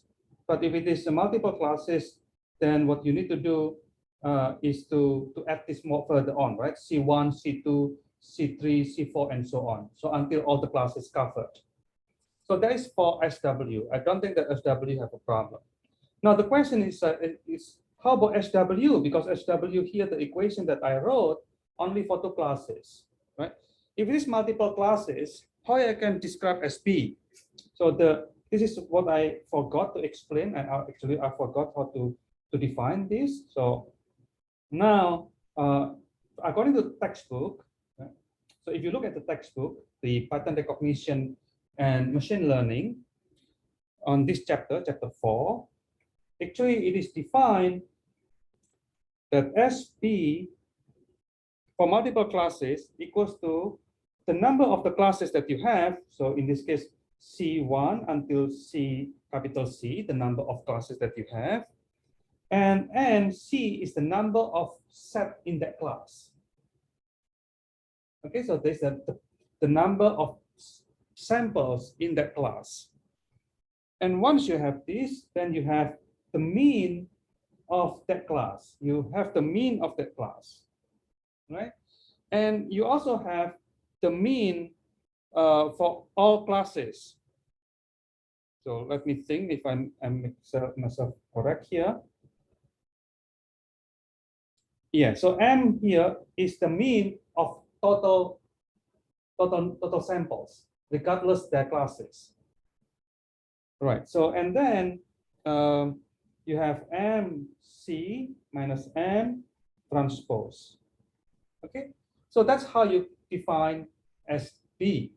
So again, this SP is supposed D by D because this one is a D by 1. This one is 1 by D. So this one is still D by D. But it's a bit different from two classes. Okay, so I hope that I make myself clear. This one is in the textbook, is page 191. Anyway, so if you want, you can also read the textbook for the detailed explanation. There's a slight difference between my explanation and textbooks explanation, the textbook assumed that you have C instead of K. Well, K in the textbook equal to C, but in our case, K equal to C minus 1. But don't worry about that, because if you read further until the end, you will understand the difference and why the difference that is not really affecting the calculation. But anyway, so yeah. Any questions here for this multi-class? Yeah, Prof. Yeah. Yeah. So just now you say C. So K is the number of classes. No, Is K C? here is C minus 1, the projection, the number of projection. Okay. So the W is what's the vector of W? What's the dimension of W? W, No, for multi-class, multi-class. 1W here is still T by 1. No, for at the end, the very end. Well, depending on your projection. So this one, as you remember, is for 2 classes, right? Okay. This one is for 2 classes. 2 classes, you have 1 by D. Yeah. Right. So now, and this one is actually for 2 classes, 1 by 1. Okay. Yes. So now you have 3 classes. For example, C equal to 3 and K equal to 2. So that's why this one is 2 by 1, for example, here. And then this was 2 by D, because there are 2 W, right? Okay. All right. Yeah. Okay. Can. All right. So basically, we are projecting 2 times on the sample. Yes. Okay. So you can read the textbook. You can also look at on the slide. Yes. Any other questions? So at the very end is M by K, right? If we set M. In the end, M It's by good. K. Yeah, because on the lecture notes that you gave us is M by K, right? Is that what is M by K? I'm not really sure what M by K. What is M? What is K? Because you write that the Fisher faces W are the K Fisher faces, and then W you mentioned is a M by K matrix. M by K matrix. So the M is actually D, right? Or the dimension that we want to set, right? Now, if you look at the lecture notes that you provided us last week, right? Yeah. You mentioned that W is M by K. That one should be what? So M is the dimension we set, is it? Maximum is D, right? Yeah. So that's one a typo, I guess. That should be a typo. Should be D. Should be D by K. So it's D by K. So we will always, there is no dimension reduction, right? In this case, there is no dimension reduction. If you want, I understand, but I wrote KM. Yeah. If you want, you can reduce, because, for example, if you have 10, D equal to 10, for example, right? Let me think. Okay, so in practice, the data that you use, okay, so D. So this one, the problem why I'm using M there. Yeah. But this one, yeah, if you confuse, then M just replace with D is fine. So in the lecture notes at the very end, we just replace M to D. Yes. Yeah, because M is like a dimension that we can set, you see. So Yes. Actually, anyway, so yeah, that's a typo there. So basically, what happened is that this one, SW multiplied by SP, can be huge. I mean, so to get SW by SP, right, you have to get this SW inverse. And SW inverse can be large, because D, not M, and I have to revise that on the lecture note. D actually height multiplied by the weight of your image. Yeah. Right? And it can be very big. If it is 100 by 100, for example, it can be 10K. D is 10K. And D by D is 10K by 10K. It's quite big, right? And this SW inverse is inverse of that large values there, large matrix there. You see my problem here? Anyone?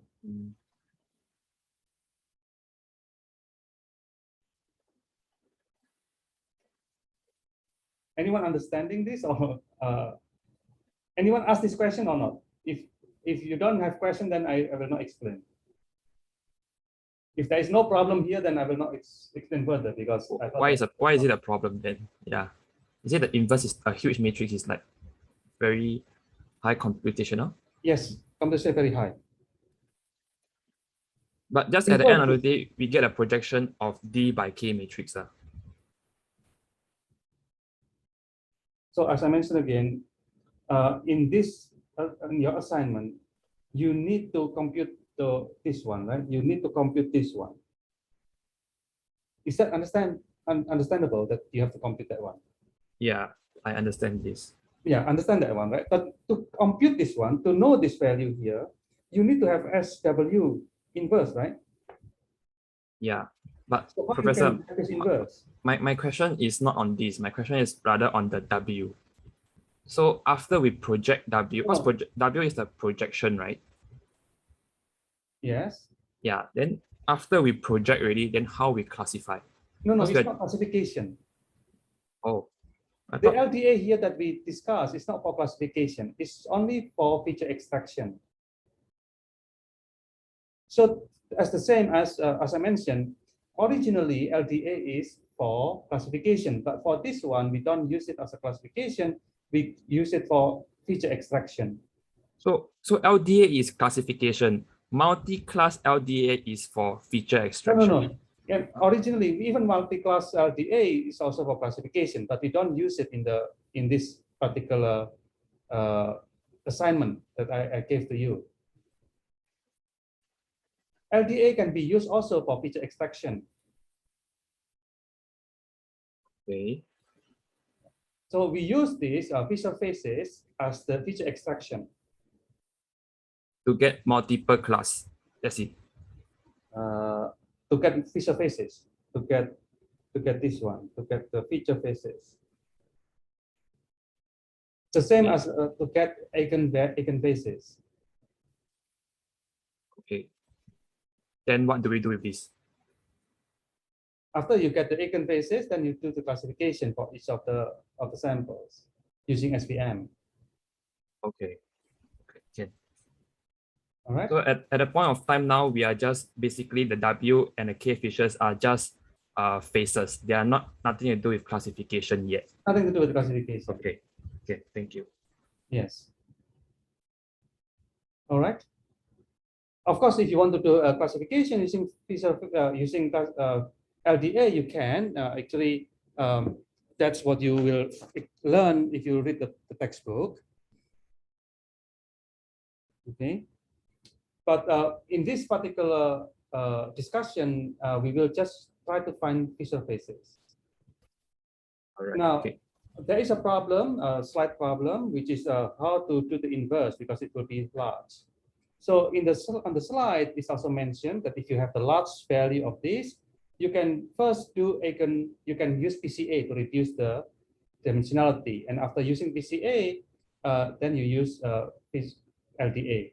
But if you confuse with this, don't worry about this. It's okay. Just use immediately just use LDA. That then will be much easier.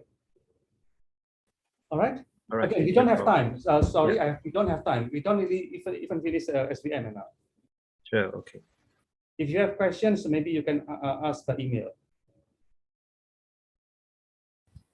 All right. All right, bro. Okay.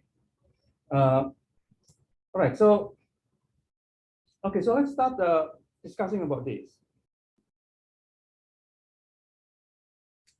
Now,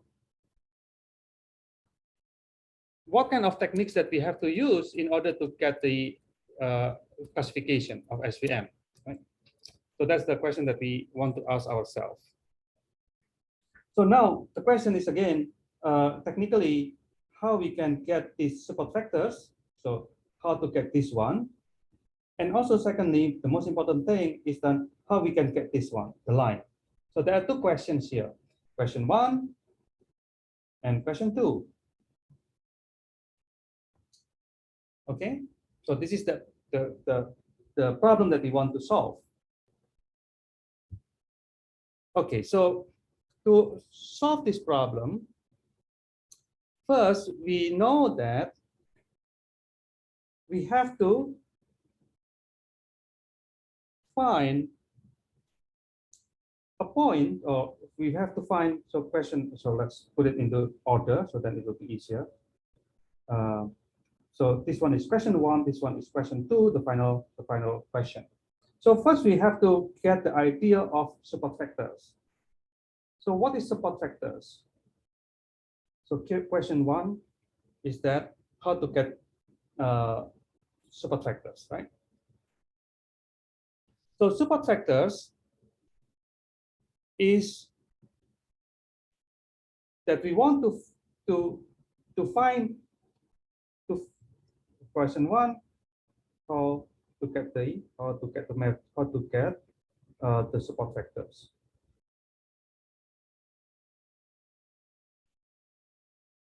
The answer for this, basically, the answer here is to find xn that is close, or xn here is a few of them, xn's that are close to the boundary, to the line, to the red line. And this red line, let's assume that this red line is represented by W bar. The W bar is the parameters of the line.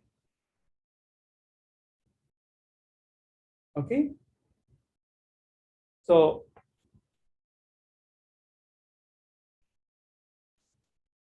for this one, we know that it is the closest to the red line. So what does it mean by the closest to the red line? It means that we have to find the distance. So we want to have Rxn. So the answer here is Rxn. And this Rxn, for those xn, have to be minimum with respect to n of Tn y xn divided by W bar. So now the question is why we have to minimize this. What is the meaning of this, right? So okay, so let's look at the meaning of this. So let's assume that Tn equals to 1, because one of the labels is that Tn equals to 1. It means that, let me think. So let's, so, okay, so in this case, it's fine, Tn equals to 1. We minimum n y xn divided by W bar. So first of all, how we can get this number? How we can get this equation? If you recall the equation that we have here for the meaning of this, R here, R equals to YC divided by W. So this one is actually the same as what we have here, right? Actually the same equation. So that's the first meaning of this, that we want to have a distance, a certain distance that is close to the red line, the closest point to the red line. So that's why we minimize this. So, and Tn can be negative as well. We said that positive and negative can be the labels of Tn. And this one means that minimum of y supposedly to be minimum now, y8xn. So what is the meaning of minus in this case? Minus here, as I mentioned, means in the other direction. So you can imagine here. So I will remove this one first to make it clear. So this one negative is that when y equals to -1, and this one, so this one is yxn or yn equals to -1. This one is a yxn. This one is xn or yn equals to +1. And the red line here is actually yn equal to 0. Because again, w is actually the parameters of this red line. Any questions here? Okay, so in the end, because Tn can be plus and Tn can be minus, but the multiplication of this, the multiplication of that will be the same meaning.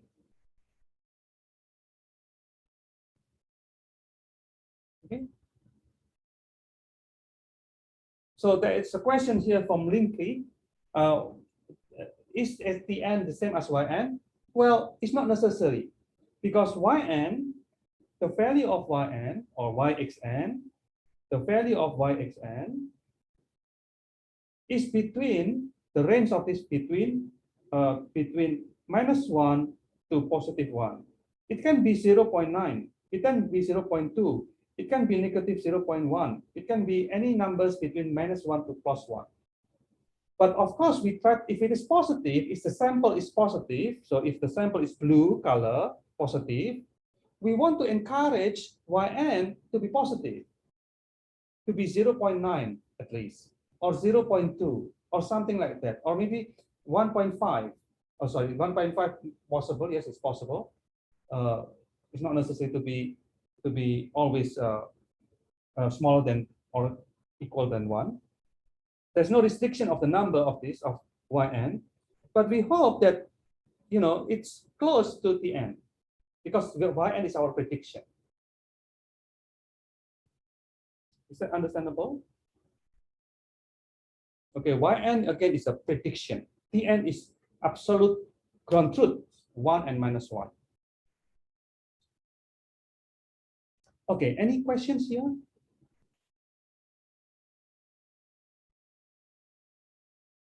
Yes, Nitin, there is a question from Nitin. Can we say that Yn is a predicted value? Yes, that's actually what I just mentioned. Yn is a prediction of Tn. Yn is a prediction of the label of xn that we hope can be the same as Tn. Okay, so that's the meaning of this, right? That we find xn that is close to the line. So what matters here is n here, because n is the samples, the index of the samples that we want to find. Okay, so now the second idea, so this one is actually the second idea, the question 2, how we can get the line, right? In the first place, how we can get the line. So for question 2, how we can get the line, the red line. So the answer for this, assume that you know n. Assume if you know n. So assume that you know the support factors. Again, the support factors is this one, right? This one here. If you assume that you know the support factors, what do you do then? Anyone? If you know the factors, how you can support factors, how you can get the red line? Yeah, draw the line. How we can get the red line mathematically? What is the intuition? Well, the idea is there is a margin there, right? There's a margin between the blue and the red, between the green and the red as well. There's a margin there. What do we need to do with the margin? Exactly. How can I give the correct answer? We maximize the margin. Assuming that we know the support factors, means that we assume that we know the blue and the green line, then we maximize the margin. We maximize the margin. Well, the margin here, the margin that we are talking here, is the same as R. R is the distance between the support vector and the line, and the red line. Okay, so we maximize the margin. So we can have W and B, I will explain later on what is B, right?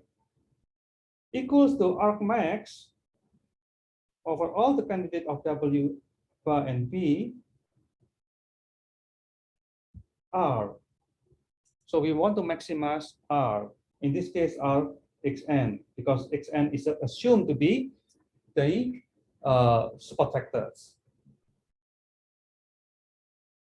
So B here, by the way, B here is W0. So I just want to split the equation between W0 and the rest. W0 is the bias, the offset.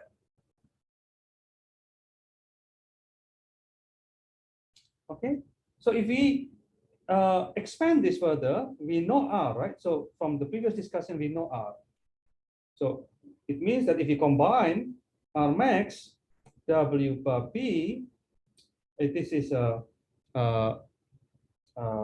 mean of N over N, Tn Y xn bar divided by W. Any questions here? Any question for the last equation? Okay, so if there's no questions, I will continue with this. You see here that W is independent from N, independent. Whatever you change N, it doesn't matter. W will not change because it's independent from N. W is the red line, right? So the red line is somewhere there already. So in that case, we can write our max W bar B 1 over W mean N Tn Y xn. Any questions here? So in the end of the day, W bar B equals to argmax, or I can change this into argmin. I change this into argmin by flipping the W, because this only depends on W. This one is only depends on W and B, of course. Right? So that one means that I can have W bar on the top because I flip the equation. Minimum, so we try to find the N here. The output will be, the function that minimize the support vector N, and we have Tn Y xn bar. Okay, and this is our main equation to solve.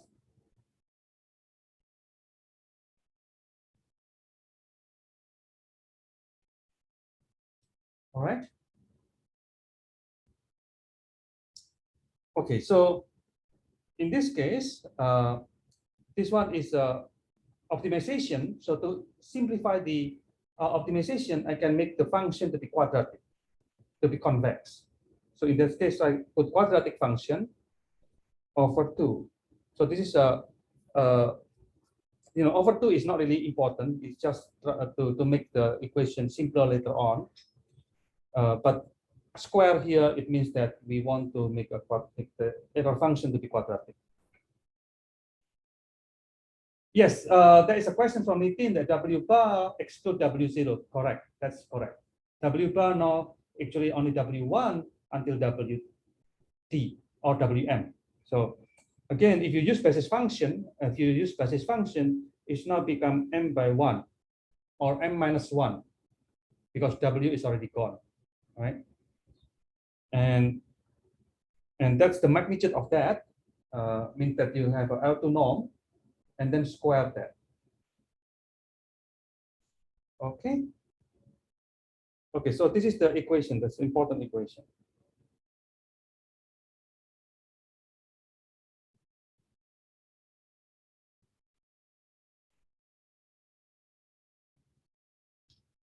Okay, so now from here, we have to solve this equation. And solving this equation,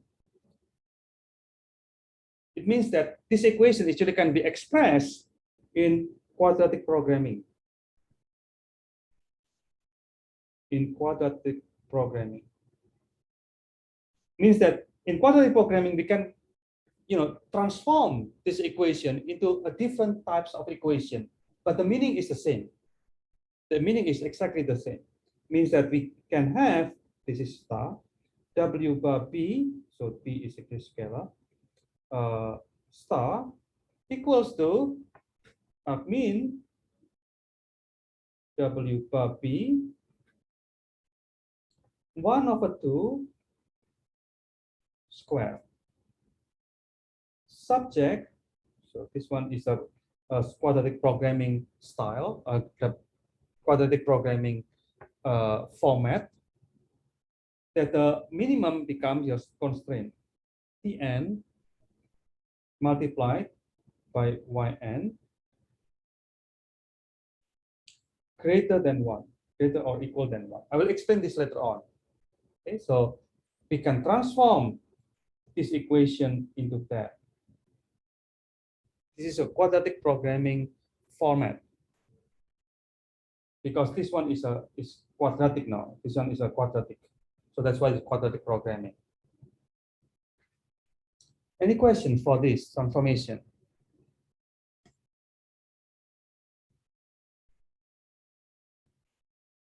So I can give you a simple example of quadratic programming. Simple example is that we minimize, for example, x squared subject to x greater than 2, for example, right? Or greater or equal than 2. It means that you have x squared. X squared is something like this, right? This is x squared. And then you have x2 greater than 2 means that you have this line here. For example, this one is x2 greater than 2. It means that the solution that you will find is on this side here. This is the solution space. And if you want to minimize x2, then your answer for this, it will be this that point, because that's the point that you are allowed to get the solution. So basically, this is very, very simple introduction of quadratic programming. Okay, so you understand why this is useful for us, because it can indicate the solution, our solution. Okay, so that's the meaning of this equation in general. But now, what is the meaning of this, right? So what is the meaning of this? So we mentioned previously that this one is try to find n, try to find support factors. So this has thing to do with try to find support factor n, support factors xn, points that it can be support factors. Now this equation here is, what is the meaning of this in the first place, right? So the meaning of this is that, as I mentioned previously, in this case here, so let's look at this case.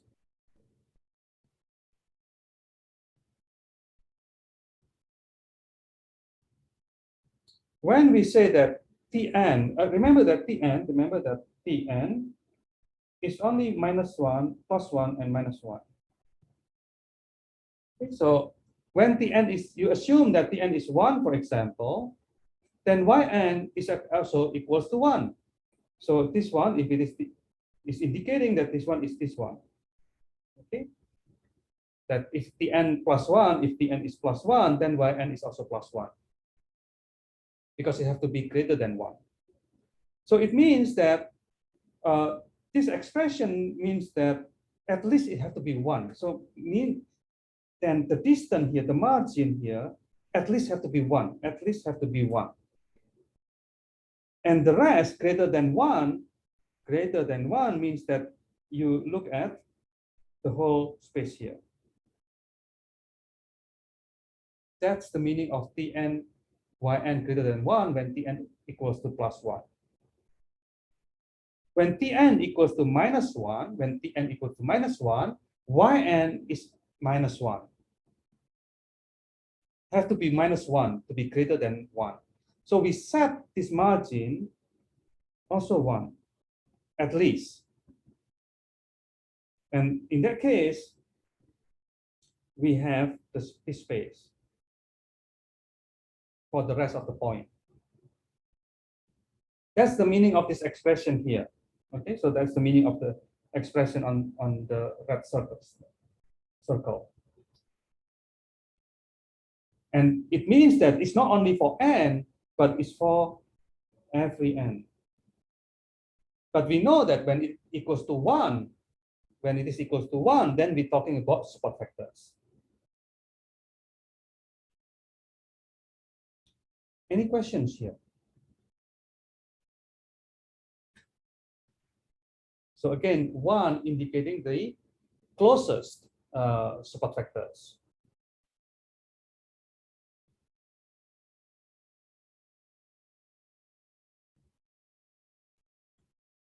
Any questions? So now, if there is no questions, there's a question from Jingyi. Why 1? Well, you can have any numbers, but 1, I guess, is can be represented. At least we have 1. 1 is the distance that we set for the minimum distance. So this one, as I mentioned again, so the same like y unit vector's magnitude is 1. Right? So that's the same kind of question. So we decide that 1 is the minimum distance. Okay, so any other questions?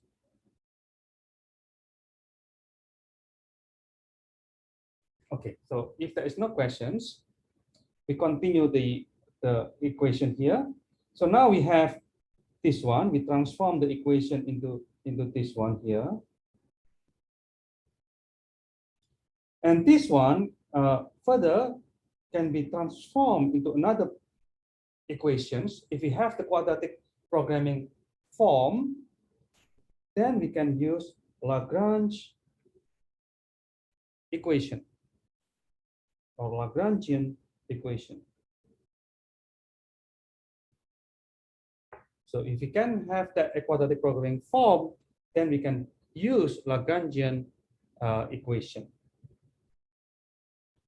So for using Lagrangian, what is called Lagrangian duality,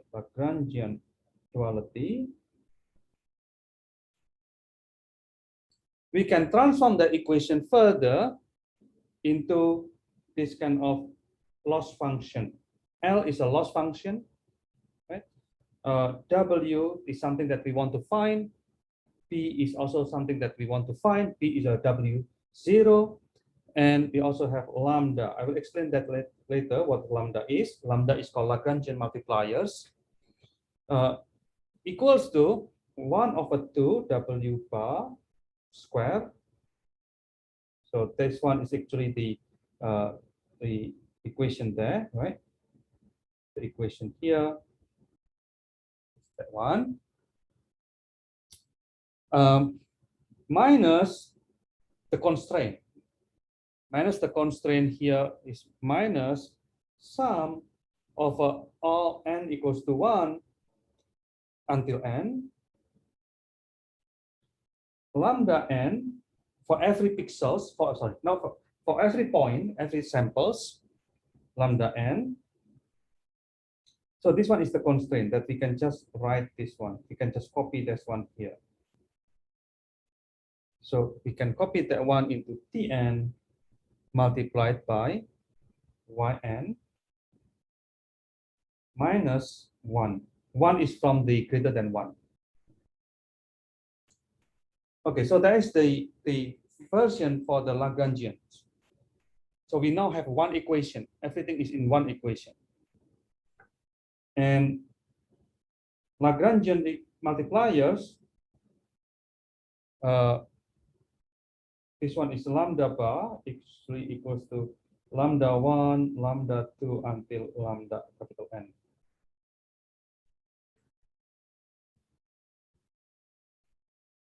Any questions here?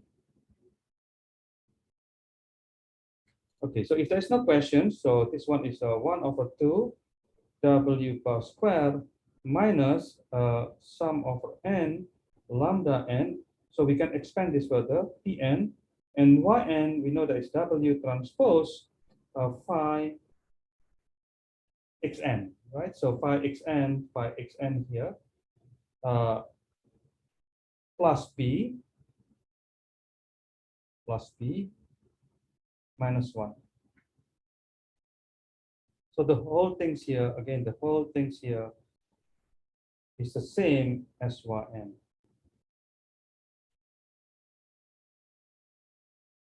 Any questions?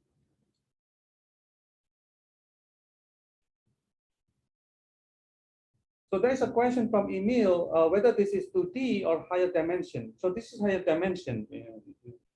This one is a m by 1. So your xn is a d by 1, m greater than d.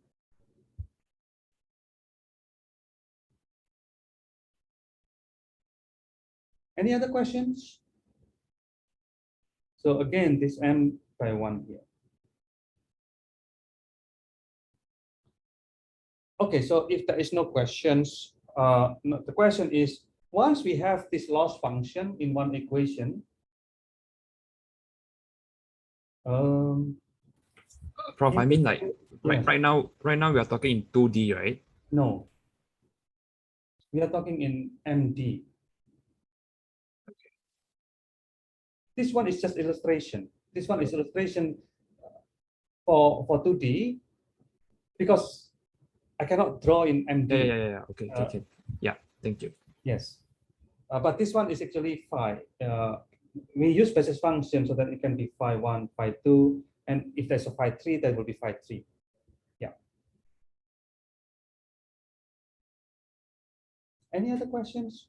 Please ask this kind of question so then you can make yourself clear as well. So then you can follow the discussion. If you're confused, it's very difficult for you to follow the discussion. Okay, any other questions? Okay, so if there is no questions, so now we have these equations with this is called loss function or error function. So what do you do then? If you want to optimize this. So again, this one is to optimize. In this case, we want to maximize.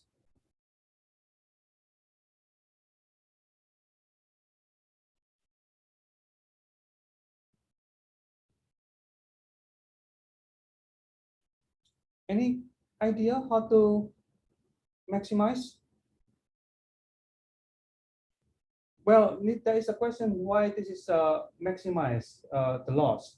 Well, when I say the loss, it's actually yes, there's an improper name. But basically, this is a function that we want to optimize. So you look at this function here. You look at this function here. Oh, sorry. You're right. This one is to minimize. Sorry, I make the mistakes. That you are right. You are right. So this one is to, let's see, what is, yes, it's to minimize. That's right, to minimize. That's correct. So I just stuck with maximizing R here. So that's my mistake. So this one is to minimize. That's right. To minimize. Okay, so how to minimize? Anyone have any idea how to minimize? How to minimize this function? Yes, to have a differential of this.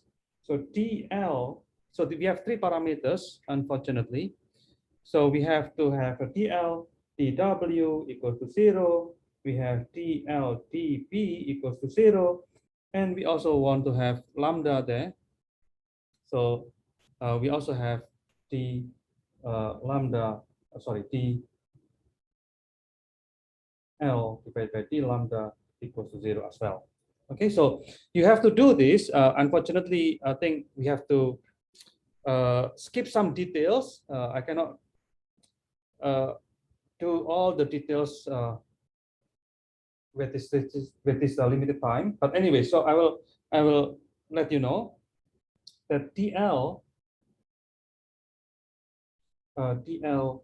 divided by TW equals to 0 will implies that W equals to sum of n equals to 1 up to n lambda n Tn phi xn or phi n. So whenever I have this phi n, it means that phi n is actually phi n x, sorry, phi xn. Okay, so I just want to simplify the notation. So again, this one is a t m by 1, not t anymore, but m by 1. So this one is m by 1. Okay, so that's after you do the operation. And d L d p equal to 0, it implies 0 equals to n equal to 1 and lambda n Tn. Okay, so that's the consequence of having that. So actually, the derivation, the differential of lambda is not that necessary because these two equations will be enough for our derivation. Why is that? I will explain this here. So we have this equation, right? So originally we have this L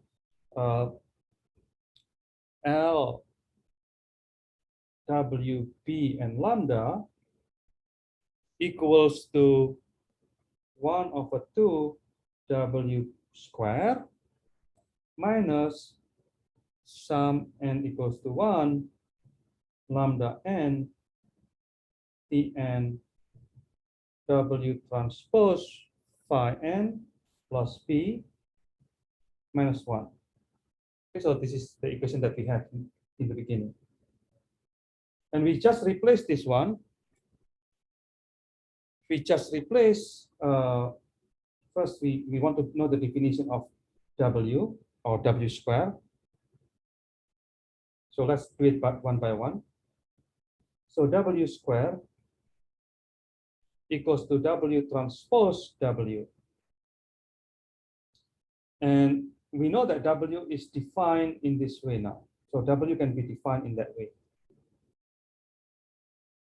So we do the transformation here. So we have sum of n lambda n Pn phi n transpose multiplied by sum over n lambda n Tn phi n. So that's the definition of W transpose W. So if you do this operation, operation here, you can do for the derivation, and then you will have, so let me think. Yeah, anyway, so if you do for the derivation, then you will have sum over n, sum over m. I will explain this, but why we have m. Lambda n, lambda m, Tn and Tm, phi n and phi m. That's it. So why we have n and m? So because this one I can rename it as m to make it. It's the same thing. It's 1 up to n. This one is also n to n. So I just want to differentiate the index so then the multiplication can be obvious. Because otherwise, if everything m, then the index will not be obvious. The difference between the two index. Okay. So that's the purpose. I just want to say something here that this one is equals to k. So k, if I define k, xn is equal to this one, phi xn multiplied by phi xn.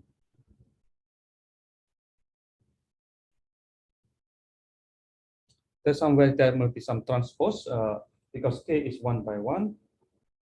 So this one is a 1 by m. This one is n by 1.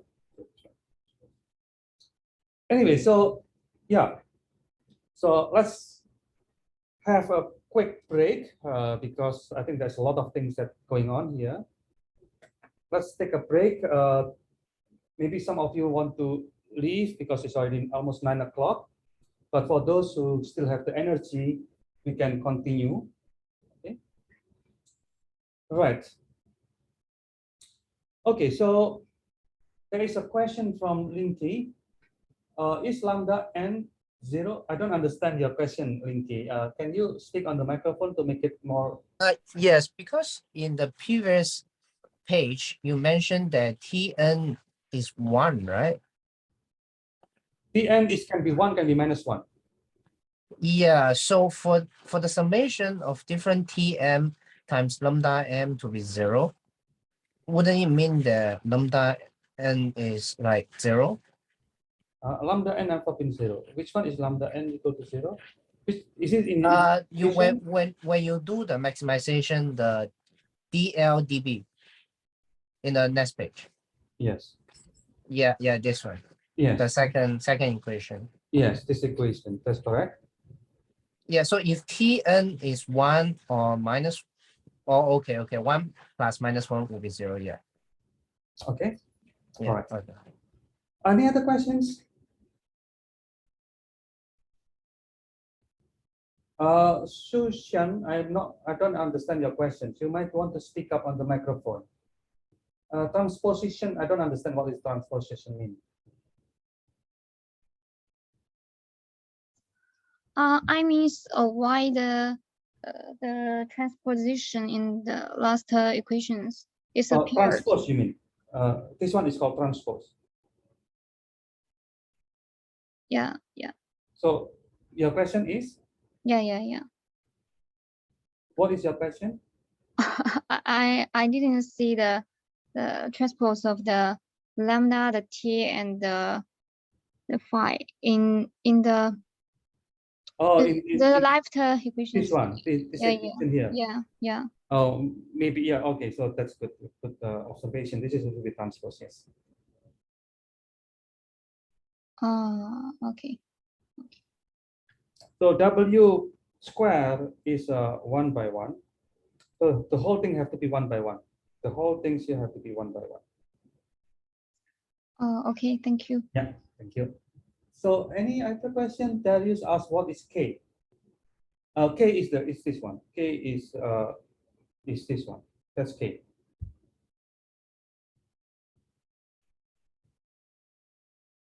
It's just a definition, another name. Okay, any other questions? Yes, email give you a correct answer, kernel, but I haven't discussed this kernel yet. It will be soon discussed. But before I get the discussion into kernel, are there any other questions? Any general questions about your assignment as well? If you have any assignments question, please ask now. Prof, can I ask the assignment? Yes. So basically, you look at all these derivatives, right? Do we really have to implement everything, or we can use like sklearn libraries? Yeah, for SVM, you can just lose a package. Yeah, because then like for the k nearest neighbors and all, we can use the package, right? Yes. Okay, then another question, I think. But be careful. It doesn't mean that you don't need to understand this. You still need to understand. Yes, of course, because this will be in the final exam. Yeah, we still need to know what to put in for the libraries also. So we need to have to understand. Okay, another question. I think I did email you regarding about the question 1 ambiguity. Yeah. So what's the like question? So then everyone here can follow. All right. Sorry. You may show. Can you repeat your question here so then everyone? Okay. So in the question, right? The sentence said that randomly sample 500 from pi data set and your own image. Okay, so this is the ambiguity part. They have three ways of inferring this question. So like 500 from pi data set plus 7 from selfie. Yes. So total is 507. Yes. This is number one. Or it can be 493 from pi data set plus 7 from selfie. Okay. Or I mix them together and I random 500. So which is the one that you are looking for? Which one is the most likely answer for in your mind? When I first read, I thought it's the mixture, but then when I was doing, I was thinking that there might be a chance that I will not be able to random sample 7 from the 500. So I thought that maybe you can give me a definite answer.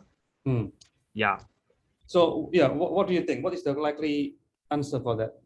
I think it will be like 507. Yes. Actually, it doesn't really matter which one is which. Whether it's 100 plus 7 or 403 plus 7, it doesn't really matter. Yeah, for these two, it doesn't matter. But if I mix them together, of course, if it is mixed, then you cannot know which one is yours. All right. So that's why I want to have a definite answer from you that which one I should follow based on the English There's of no the definite question. answer. I mean, we will look at the implementation anyway. So if the implementation is correct, then it's fine. So this one 500 numbers is just experiments, right? All right. And the result will not be much different. No. As in, just now you mentioned, right? If I use the mixture and don't use the mixture, If you use mixture, you will got into trouble by yourself. Yeah. So don't use the mixture, right? Of course. Yeah. Because okay. you will got into trouble and then you cannot find your pictures. Yeah. So I use the 507 or 493 plus 7. Either one will do, right? Either one will fine. Yes, it will be fine because that's will look the same, very similar anyway. Okay. Thank you, Prof. Yeah. Just want to ask. Yeah. Okay. Any other questions? Prof, regarding that assignment, in that plotting, do we have to plot the eigenfaces like for two-dimensional case? Do we have to plot the eigenface for V1 and V2 or for like 1024 dimensions only? To be honest, I don't really exactly remember the instruction. Can you repeat the instruction so then I can be reminded by myself? You can also actually ask the GA. I guess the GA will be able to answer clearer than me. Of course, you can CC to me if you want to send to the GA. But anyway, I have the two images. We don't really have much time, okay? So we don't have much time anymore because we still have plenty of things to discuss today. But I will try to answer if there is a quick question on the assignment. And one more thing, for the variance, like in the equation, it is written as 1 by n divided by 1 by n. But according to the that package of PCA. So in this kind of question, you have to ask the GA. Because it's in the programming side of the assignment. Sure. But you can ask me if there's any unclarity in the instruction. But Prof, we can use the libraries, right? sklearn libraries, right? Just to be sure. For which one is that? Like for most of the questions, we can use the libraries, right? Which one? Which library? Because when you say libraries, there's a lot of GitHub implementation which become a library as well. Oh, no. I mean like sklearn on PCA, sklearn on KNN, sklearn on SVM, those libraries. Yes. Okay, thank you. Yes.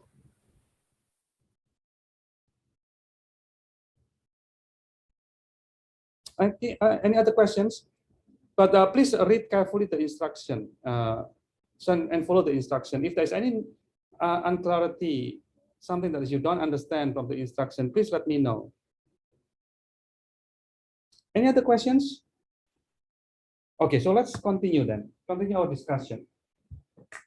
Right.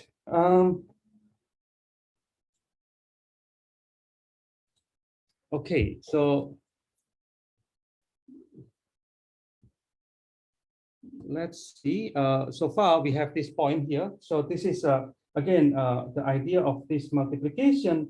This is what we call kernel. Okay, so it's mentioned by email just now. It is called kernel. So that's why it is important. So now, what is this kernel about, right? Okay, so let me see if I can make myself clear. Okay, so previously, so I just want to show you something here, so then it can be this can be clear and efficient. So this is forget about lambda alpha there. So this one is the definition of k lambda multiplied t by lambda, right? So this one is the equation that we just discussed. And let's assume that m equals to 1, means that the basis function is actually 1, to simplify the things. So if you look at the m equal to 1, m equal to the number of the bases, so then we can have this equation, the whole equation here. This is actually the meaning of the multiplication. 5xi multiplied by xj will give you this equation if you use Gaussian basis function. And as you can see, it is just simply a function of xi and xj, assuming that mu1 is known. Mu1 is set by u, right? So set by u. If you set mu1 and you set s as well, then this is only a function of xi and xj. So when the people look at this, I mean people here, so researchers in this field look at this, if you use Gaussian, so let's focus on Gaussian. Yeah. If you use Gaussian basis function, and your x here, x-axis is xi, so we are talking about phi xi multiplied by phi transpose here, xj, and assume that xj equal to 0, then this is what you get. This is what you get as the multiplication. So when you do the multiplication here, this is what you get. When xj equal to 0 and xi between -1 to 1. So the basis function, the Gaussian basis function that you have, many of them, in this case, m equals to, I don't know, many of m may be equal to 10 here. So that's something that you will get. Okay, and this one is difficult. Why it is difficult to, as we discussed, is because this is m is have to be decided. These two parameters have to be decided. And if your m equals to, for example, 10 dimension, m equal to 10, then you have to set this mu by yourself 10 times. So you have to set 10 parameters basically. And this one, if your m equal to 100, you have to set 100 mu. And this one is not practical because we do not know the data and we have to set the parameters beforehand. So this one is the problem in using Gaussian basis function or basis function in general. And we know that in the end of the day, this is something that we will get. This is something that we will get here, this kind of graph. Regardless the value of xi, that will be almost the same as this. Okay, so for these reasons, people think about this one called kernel function. So why don't we just replace this function, this complex function here, right, with the kernel function, because it's similar anyway in some case, in some sense. It depends on xi and xj, right? And there's some parameters, basically this Gaussian. So they use this Gaussian kernel instead. And in this Gaussian kernel, we don't have mu anymore. We don't have mu1, mu2, mu3, we don't have s. Of course, we have additional parameters, but these parameters fixed only 4 for all the data. Sigma 0 and sigma 3 until sigma 3 are fixed and can be learned from the data. And that's the idea of kernel function. So in kernel function, how does it look like? It looks like not that's the same, but it's kind of similar basis. So we will have this kind of data, for example, this kind of graph. In this case, again, this one is a xi the same as the xi there. And this one is k. K, xi, xj. The same, this one in the x-axis here is also k, xi, xj. So we want to mimic the function here with another functions that is simpler to set and function in the same way. Okay, so that's the idea of kernel, the idea of kernel function. We want to replace the basis function that is troublesome to set with this more simple function, the same as in this case, the same as Gaussian basis function, because we use a Gaussian kernel in this case. And it can be set in many different ways. So in this case, there are 4 lines, right? In this drawing here, there's 4 lines, means that we have a different values for xj. It's a bit different, but this is the same in terms of the functionality, they are the same thing. So this is the basic idea of kernel. The kernel will replace the basis function. And remember, the basis, what was the purpose of the basis function? Anyone remember what is the goal of basis function, of the use of the basis function? Anyone? What is the use, or what is the goal of basis function?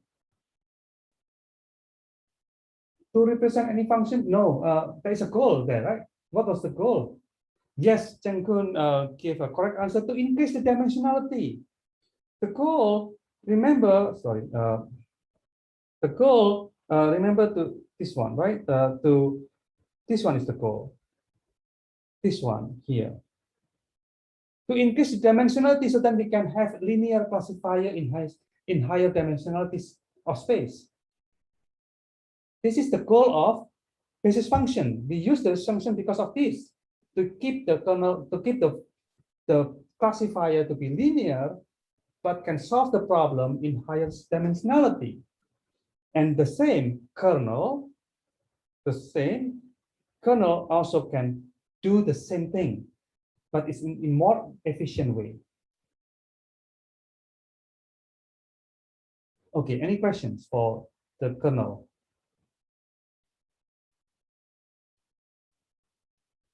Okay, so if there is no questions, let's move on. Okay, so there is a question from Nitin. Xj depends on data. Xj is the data. Xj is the sample point. Xi and xj are the sample points. Okay, any other questions? Right, so, okay, so that's basically the idea here. So now, because we don't have time, I think we can just use my prepared notes here. So this one is actually the last equation that we discussed. And now I hope that you understand that we can replace that using K, using kernel. So the whole things here can be replaced by this, by the kernel. And the kernel function, as I just wrote here, the kernel function is described in this equation. Sigma 0, sigma 1, sigma 2 can be defined, can be learned, but you can also set yourself. So this one is the example of different set of sigma. So this one is the different set of sigma here. Okay, so basically that's the idea, that we don't want to use basis function because it's troublesome to set the parameters. All right, and still can do the good job of transforming the small dimensionality into higher dimensionality. All right, so now that's one is W there. So this one W is as I mentioned again, based on this, we now have W. So we can define the W based on kernel. Now, what is the rest here, right? So how we can define the rest of the equation in the Lagrangian equation. So that's the rest of the equation here. And we can replace W. We can replace W. So we have this equation, we expand that, and then we replace W And in the end of the day, if we replace W, then we will have this equation here. All in all, in the end of the day, we can have the equation yn here equals to this equation. So that's basically replacing W and B.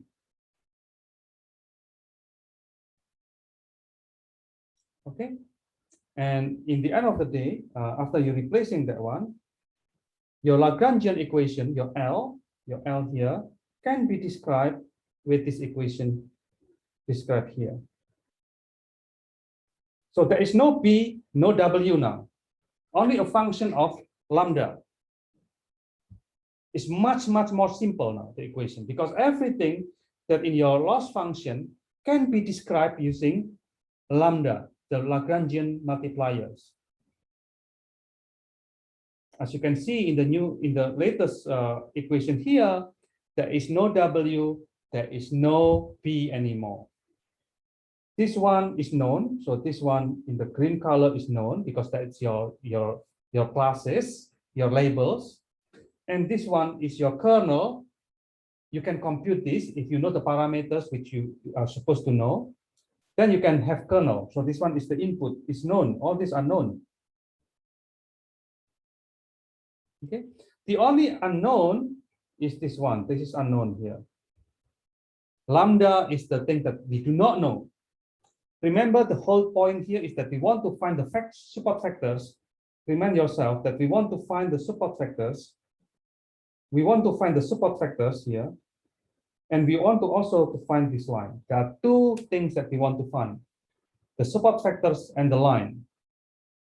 And now, in order to get that support factors and the line, we have this equation here, which is very abstract now, right? You cannot imagine that this equation actually correlate to that task, to that the illustration that I just showed to you. But anyway, so this is the equation that we can solve. We need to solve, right? So let's get into the solution of that equation. So this is the equation that we want to solve, and we have some constraint as well. Okay, so this is an equation that we have, and we have some constraint here because this one is a Lagrangian multiplier cannot be negative. This is already mathematical fact that Lagrangian multipliers cannot be negative, and lambda Tn here is the from the TL dp equal to 0. You will get that constraint. Okay. Any questions so far?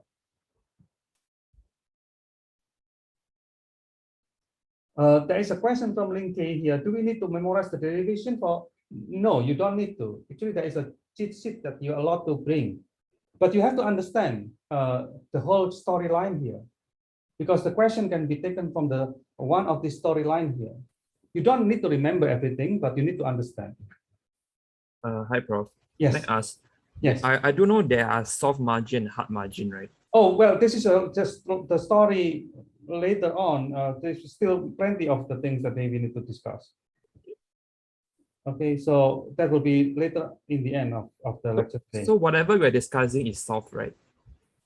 This one is not. This one is not soft. Okay. This one is not soft margin. Okay, This is hard margin at the moment. hard margin. Okay, yeah, right. Thank you. So anyway, so this is the transformation from the beginning until now. We have this equation, right? Again, so again, the idea is that we want to optimize this. I just want to remind you again to minimize this so that we can have the support factors and the red line, the set line or the plane parameters that separating the classes. Okay, so this equation, it happens to be the same or satisfy the KKT condition. So KKT condition is called Karas-Khan-Tucker condition. It's a mathematical conditions that if you have these kind of things, it's the same that you can have this. So this is the idea that using KKT conditions or KKT theory, that if you have that one, you have this kind of quadratic programming equation, you can transform that. You can have this kind of things as effect. Okay, so that's the KKT. I will not explain today because I simply don't have time. Right? But you can, I will put some notes here about KKT, so you can learn yourself about KKT. But anyway, so using this last equation, we can satisfy the KKT condition. And this is the most important thing here. So now this is something that we need to know. We need to understand this. So this one is the important point at the moment. So if you look at this,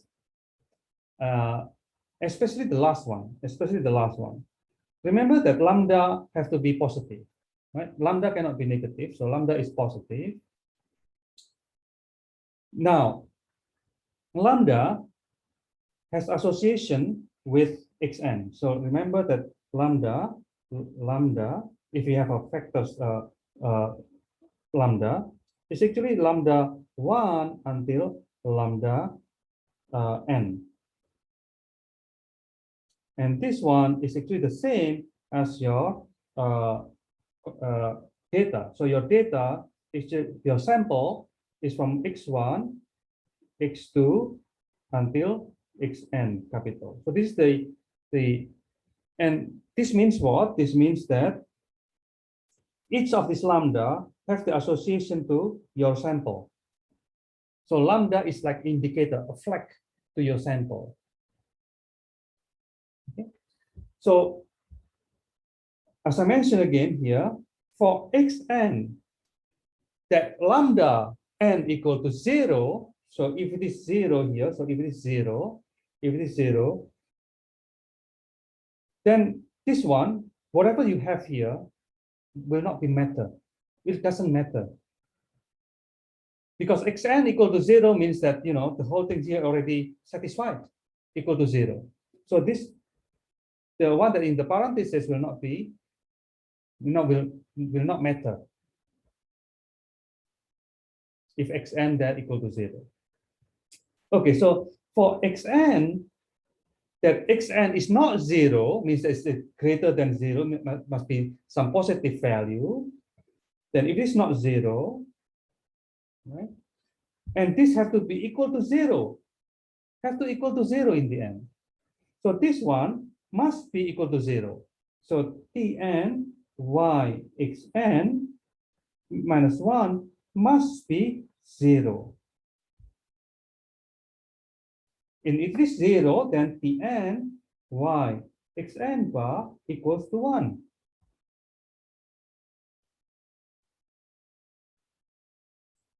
And you know this one, the meaning of this, right? What is the meaning of that? Tn yn xn equal to 1. Remember in our discussion that yn equals to 1 or yn equals to minus 1 is the line that cross your support factors. This one, right?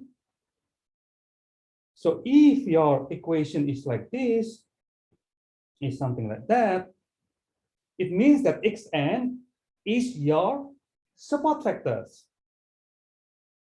So that's the case here, that your xn is support factors. So what does it mean by this? It means that now, if you know the value of xn, you know whether this one is support factors or not.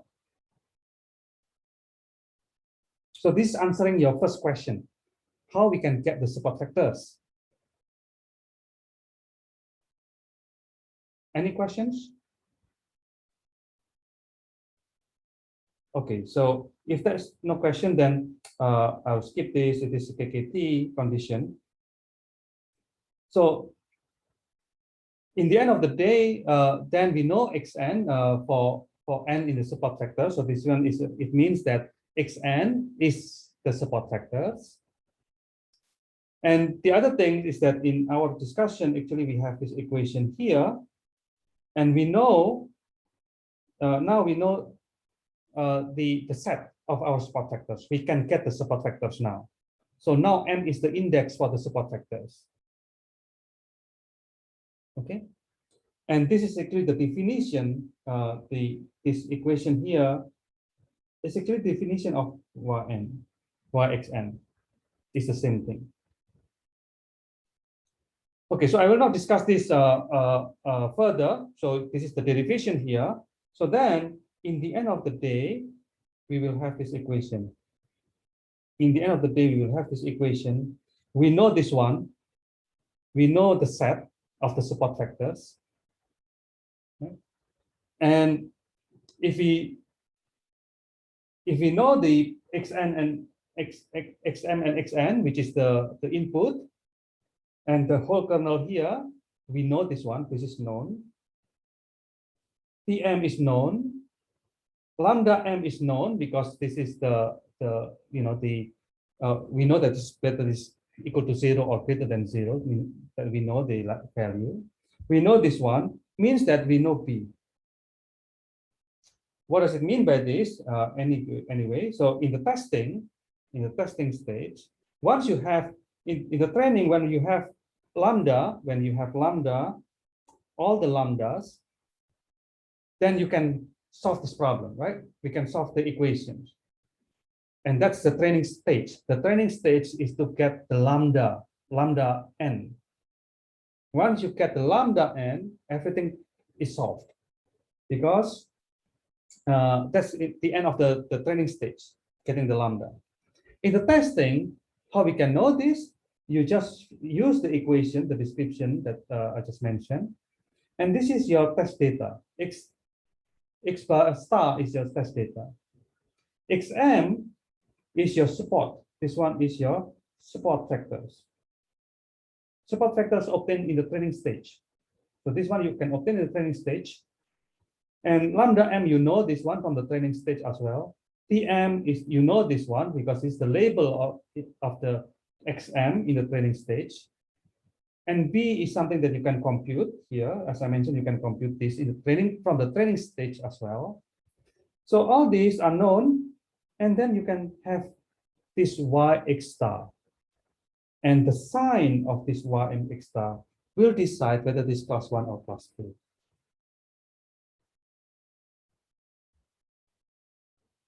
This is something that you have to understand from the assignment point of view, because you have to do this in the testing stage.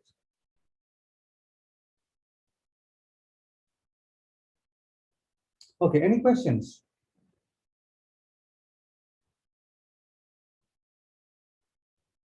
Okay, so that's the idea that we can now solve the classification problem. And why FEM so effective is because one of the reasons why it's so effective is because the use of the kernel here. As I mentioned again, the kernel is to make your data into higher dimensionality. It's transform into higher space. Transform your data into higher space, higher dimensionality of space. Okay. So there is a question from Nitin. From the training stage, we get Lagrangian multiplier. Correct. So from the training stage, you will get the Lagrangian multipliers. Yes. And from the Lagrangian multipliers, then you can know whether this is support factors or not. And you choose the support factors. And the support factors is M here. It's M here. A set of S in the M. And that's all what you need. And this support factor is used in the testing, correct? So you use the support factors in the testing. So this is the support factors there. You have to keep the support factors because it will be used in the testing. Okay. So I hope that I make myself clear, although I know that everyone is tired and there's a lot of equations. But this is the summary now here. Let me see. Problem with my computers.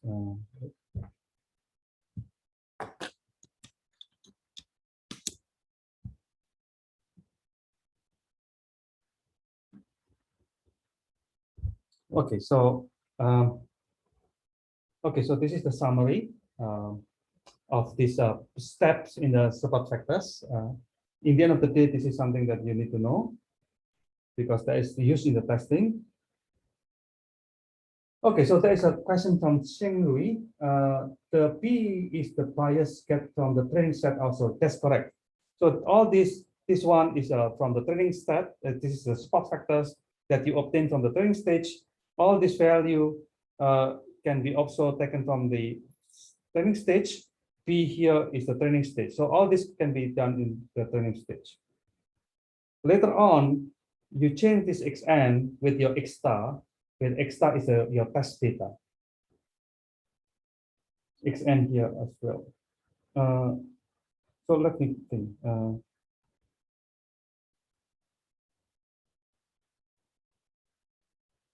Oh, sorry. B. Let me think. Yes. B is actually from all the training stage. Yeah, P is taken from the training stage as well. Okay, any other questions before I move on?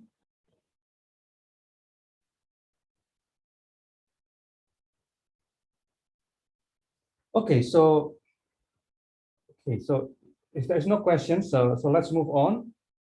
So this one is overlapping class distribution. So this is the soft margin that someone asked before. So the soft margin idea is that, you know, we cannot get too strict with the margin, because in some cases, this situation happened. That in the training data, we should allow some points to be wrong, because otherwise it will be too overfit into your training data. So we'll allow some error to happen, so then it's not too much overfit into your training. So this one is the idea that we allow that kind of. Normally you are not allowed to do this, right? Because this one is the boundary, and beyond this boundary and the left has to be blue, has to be positive, cannot be negative. But this one, we not allow this. We put some soft margin, and doing this, I mean, by allowing the soft margins means that we have called slack variable. We allow some slack in the system. So basically, we allow some slack means that we allow this kind of this kind of epsilon. Hello. Are you asking? If you're not asking, please turn off your microphone. I cannot hear you. Are you asking a question?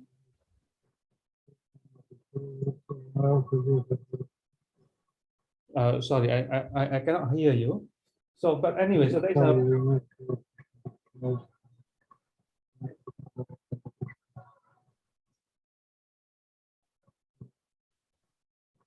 Let me see. Okay, so there is a question from Nitin. This SVM is a binary classification. Yes, the SVM is so far is a binary classification. That's correct. So anyway, so this is the idea that you know, we allow some slack, means that this slack variable can be greater than 1. I think it's psi, right? Psi can be greater than 1, or psi can be equal to 1, and psi can be minus than 1. So all this is actually not allowed in the previous discussion. So now we allow this to happen. So we mean with that, then we have to modify the equation that now is no longer just greater than 1, but is also greater than psi. And for this, we change the equation by having this term here instead of W alone. We have to minimize this the point in the wrong side. So we want to penalize points that lying in the wrong side. So now this is the equation that we have to solve, right? And that means that we have to do exactly the same process. So again, see here is the weighting factors for the slack variables and the margin. So basically, we use the same mechanism, the same process, and in the end, I will not explain this because it's too long to explain. But in the end of the day, we have the same kind of ideas here. Okay, so and this one is something that we use if you want to have lambda. In the end of the day, we want to have lambda, and in the testing, you just remove that xn with x star, and that's it. You know xm, you know p, you know lambda m, and so on. So it should be able to solve. And in that case, it will be less overfitting. You allow some errors in the training stage. Any questions here for the soft margin? Yes, that's correct. Nitin, there's a question from Nitin. In the hard margin side was equal to 0. That's correct. All right. Okay. Hi, so, yes. Yeah, I got one question. So you see, you mentioned that the Lagrange multiplier is less than C, right? Yeah. What is this C again? C is the weight for your slack variable. So weight factor. Oh, okay. So this one is also a parameter that we set. Parameters that you have to set. Yes. Parameter that you have to set. So you can see how many we want to misclassify. That's correct. So this one is the how soft your system. So this is also using Lagrange multiplier too. Well, if you yes, the whole thing is exactly the same. Yeah. So the whole derivation is exactly the same. Okay, thank you. Okay. Any other questions? So Liu Chen here asks, do we need to use soft margin in the assignment? I think so, yes.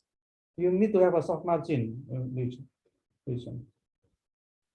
Okay, so now, for how about multiple classes, right? So this is the last page of my explanation today. So basically, SVM is a two classes method. So it's not really, in theory, it's not multi classes. So in this case, we use one against all. Means that we always use two classes. We always use two classes. What it means by that? Let's assume that you have k equal to 3, means that you have three classes, right? So first, using SVM, you use 1 against 2 combined by 3. And if it is classified as 2 by 3, then you continue as SVM now, again, 2 against 1, 3.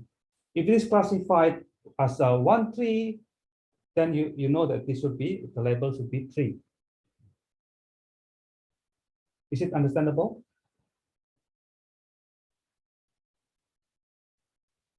Okay. So the drawback of this is that it can be multiple answers. It can be ambiguous. Why? Because if it is SVM 1 against 2 and 3 classified as 1, for example. Of course, you can choose, okay, so now 1 I'm stopped. You can do that. But if you want to check SVM 2 against 1, 3, and it's classified 2, you get confused. So this is the problem of the ambiguity. Now, how to solve this problem?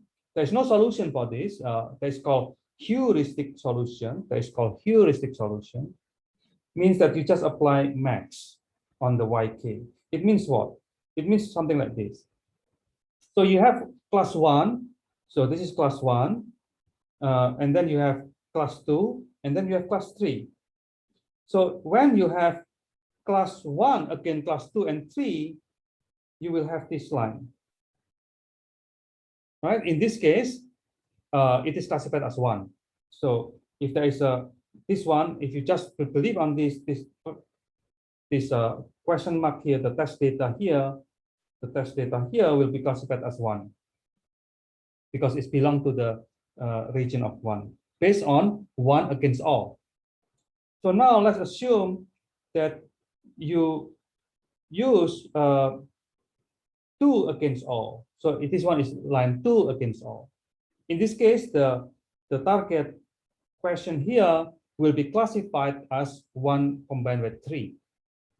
It's not belongs to 2. It's belongs to 1 or 3. So then you try to get 3 against all. 3 against all means that you have this line there. This is 3 against all. And this one, it is classified as 3. right? So there's an ambiguity here whether this is 3 or 1. Now using maximum function here, it means that you compare the distance between this one and the distance between this one. So A and B, you compare A and B. If A is further than B, then you classify this as 1 because it's further down in the inside the cluster of 1, the cluster of plus 1. Okay, so how that you solve these multiple classes using this heuristic solution? Any questions?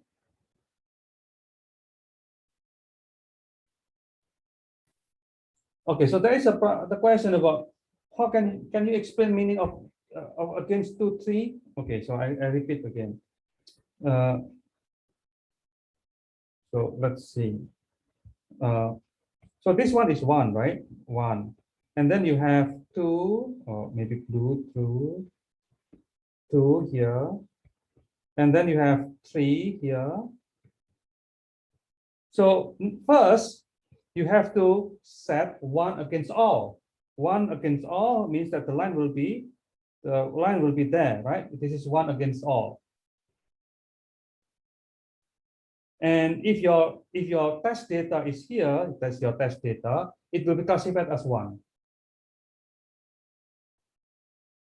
But you also want to test whether this one is class 2. So you see class 2 against all. If you class 2 against all, that will be the line.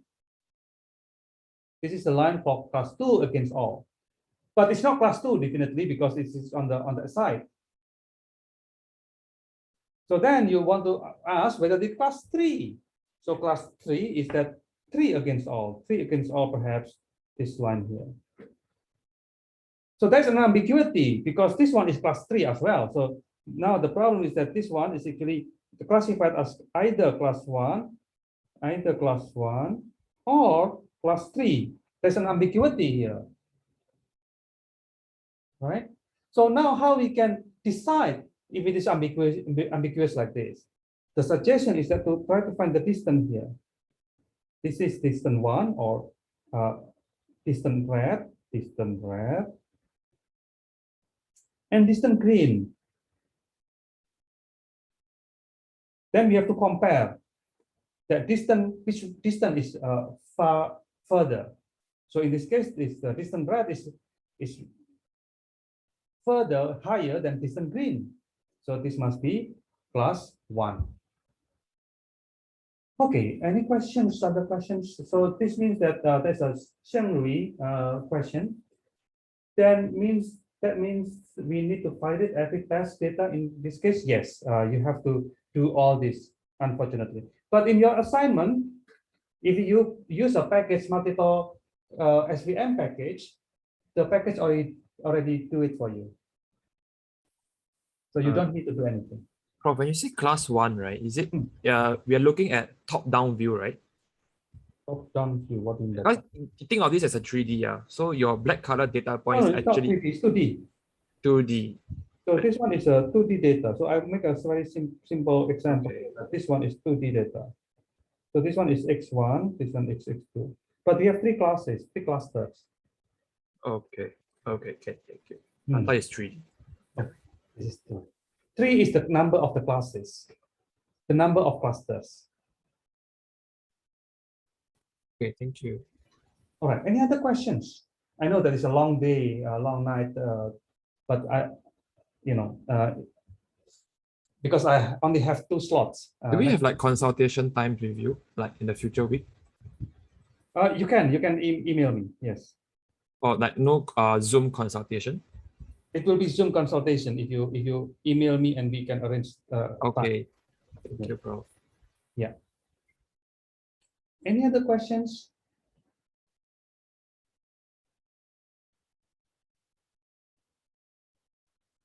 So there's Linky's questions. How does SVM compare to other methods? What are the other methods, Linky? Because there are a lot of other methods. K and N. K is a K nearest neighbors, right? K nearest neighbors is not classification. K nearest neighbors is actually a clustering algorithm.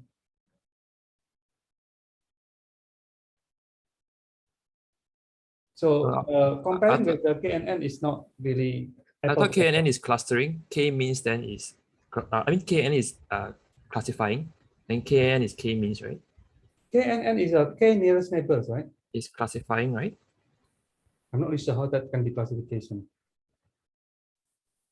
K nearest neighbors mean that you have K nearest neighbors means that you have point. This is K means, right? No, K mean is different. K nearest neighbors is that you have a point, and then you want to see. Oh, but K, for example, K equal to 1, the closest will be this one. Oh, because when we study in the previous professor, Prof. Yu, yeah. I got this question also. So he said that KN is classification. K means is clustering. K mean is definitely clustering. So K mean is clustering. Yes, then KN is actually is classification. And yeah, we learn naive Bayes and logistic regression. I'm not really sure about KNN, but I thought in my knowledge, KNN is just this kind of nearest neighbors. Oh, I asked Prof. Yo this, he said no. So, yeah.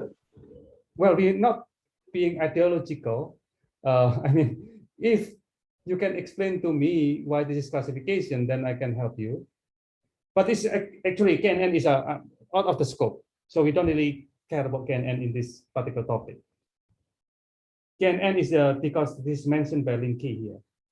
If you want to know the definite answer, whether KNN is classification or clustering, look up on the Wikipedia. That will be giving you more definite answer.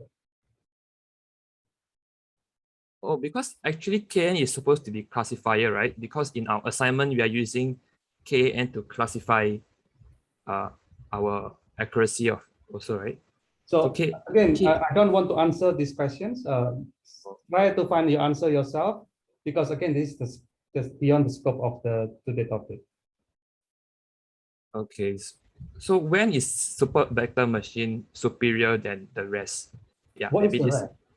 Yeah, in what situation we will say that, oh, support vector machine is the ideal or is better than the rest? So what is depends on what are the classification that you want, method that you want to use. We have learned about naive Bayes and logistic regressions. So maybe how does SVM compare to these two methods? Linear regression, logistic regression, you mean? So logistic regression is a least squares. Okay, so least squares are the same as MLE, maximum likelihood estimation. And this least square or maximum likelihood estimation is very simple method, which is okay. I mean, simple, it doesn't mean to be a drawback. But for example, it doesn't give you the possibility of having the soft margin. It doesn't give you the idea of support factors. It means what? It means the two things about support factors is this one. This equation. Let me show you the summary here. The good thing here is that the classifier adapt to your input xn, because your xn here become x star. X star is your input. Okay, so x star here is your input, and this x star will be included in your kernel, and this kernel only based on the support factors. So everything here, in the first equation here, is only based on support factors. And this one, the support factors, is a very robust idea, because that one is something that we need to have in order to get the line. It's not really biased towards how many classes, how big your class is, because it's only considered the support factors. So if you use least squares, in this case logistic regression, it will be biased. For example, class 1 is 100, class 2 is only 2. It will be biased towards the higher, the bigger class. But this one doesn't really matter how many points do you have in your classes, because it only depends on the support factors, on the few points at the boundary between the two classes. And that's the advantage of this SVM. It's more robust in that sense if you have imbalanced data. Okay, any other questions? At least this is true if you have two classes. If it is multiple classes, it's the story a bit different, because if you use the multiple classes, you use the maximum of the distance, and the maximum actually, let me think. Yes, still depends on the support factors, but the support factors now become the support factors for the rest of the distributions. I think it's still okay, still robust. Anyway, so that's the difference between support factors and logistic regression. So there is another classification which is more powerful than logistic regression, which is called Gaussian processes. Gaussian processes is actually the predecessor of this logistic regression. The support factor machine. And thus Gaussian processes is quite effective, but they don't really use selected data. They use all the data, and it's quite, although it's very accurate, but it's very expensive in terms of the computation. And this is actually the reasons why people like the idea of support factors, because it doesn't use all the data. It's just using very selected data in the testing. Okay, anyway. All right, any other question here? So how about SVM versus CNN or MLP? Darius, I think you should know about deep learning. Have you learned about deep learning, Darius? I'm not sure. If you can answer that question, actually, the power of deep learning on MLP and CNN is not in the classification. Well, the classification is quite powerful, but that's not the point. The point in the feature extraction. So support factor machine doesn't give you any means to get the feature extracted. And that's the drawback of this SVM compared to deep learning. Deep learning during the training can give you features, and that's the power of deep learning. And why the MLP or the classification in deep learning is also powerful now than SVM is because you can train your MLP, your classification in deep learning end to end. End to end means that you can use the features and also the classification in one framework, in one training process. And that cannot be done using SVM. So any other questions? Darius asked, why then people use SVM? Well, I don't use SVM anymore. People use SVM. I'm not really sure why they still use SVM. But one of the possibilities is that SVM, if you know the features, SVM doesn't need to have a lot of training data. But deep learning, you need to have a lot of training data. So that's the reasons why some people still using traditional approach like SVM, because SVM doesn't need to be large data. Of course, if you have a large data, SVM is to be more robust, but it doesn't require that kind of things. But if for deep learning, if you don't have the lots of data, then it's very difficult to train the network. Okay, so there is a question from Shinda. For multiple classes case, will there be chance that class 3 stand between 2 and 1? So classification of class 3 against all cannot be done. I cannot imagine that. Classification is for 2, classification 1 against all always can be done. I don't know what is the condition that it cannot be done, because if you have 3, 3, 3, for example, 1, 1, 1, 2, 2, 2 here, for example, and it's still that your classifier will try to get the support factors, and the support factor will be that one. You still can always, one against all is always two classes, and two classes always can be solved. Okay, any other questions? Nitin asks, can we say SVM performs poorly for multiple classes? Not necessary.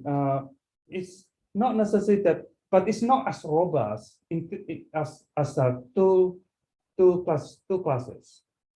Okay, so it's not designed for multiple classes. Whether this is robust or not, well, depends on your data, of course, and the characteristic. But it can be used for multiple classes, although it is designed for two classes.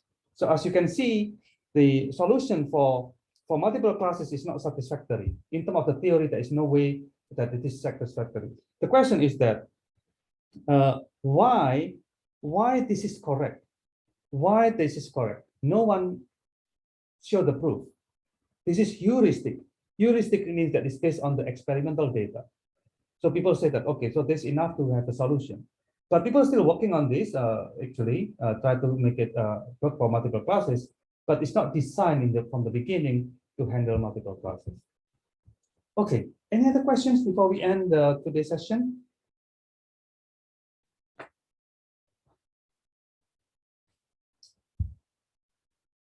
Okay, so, all right, so thanks everyone for spending your time up to this time. So I hope that you learned something, and I hope that you also still learn something in the coming session, in the coming lectures. And that's all from me. And I will see you in the final exam, or see you, some of you, in the consultation session. All right. So Nitin, as I mentioned, you can email me for the consultation session.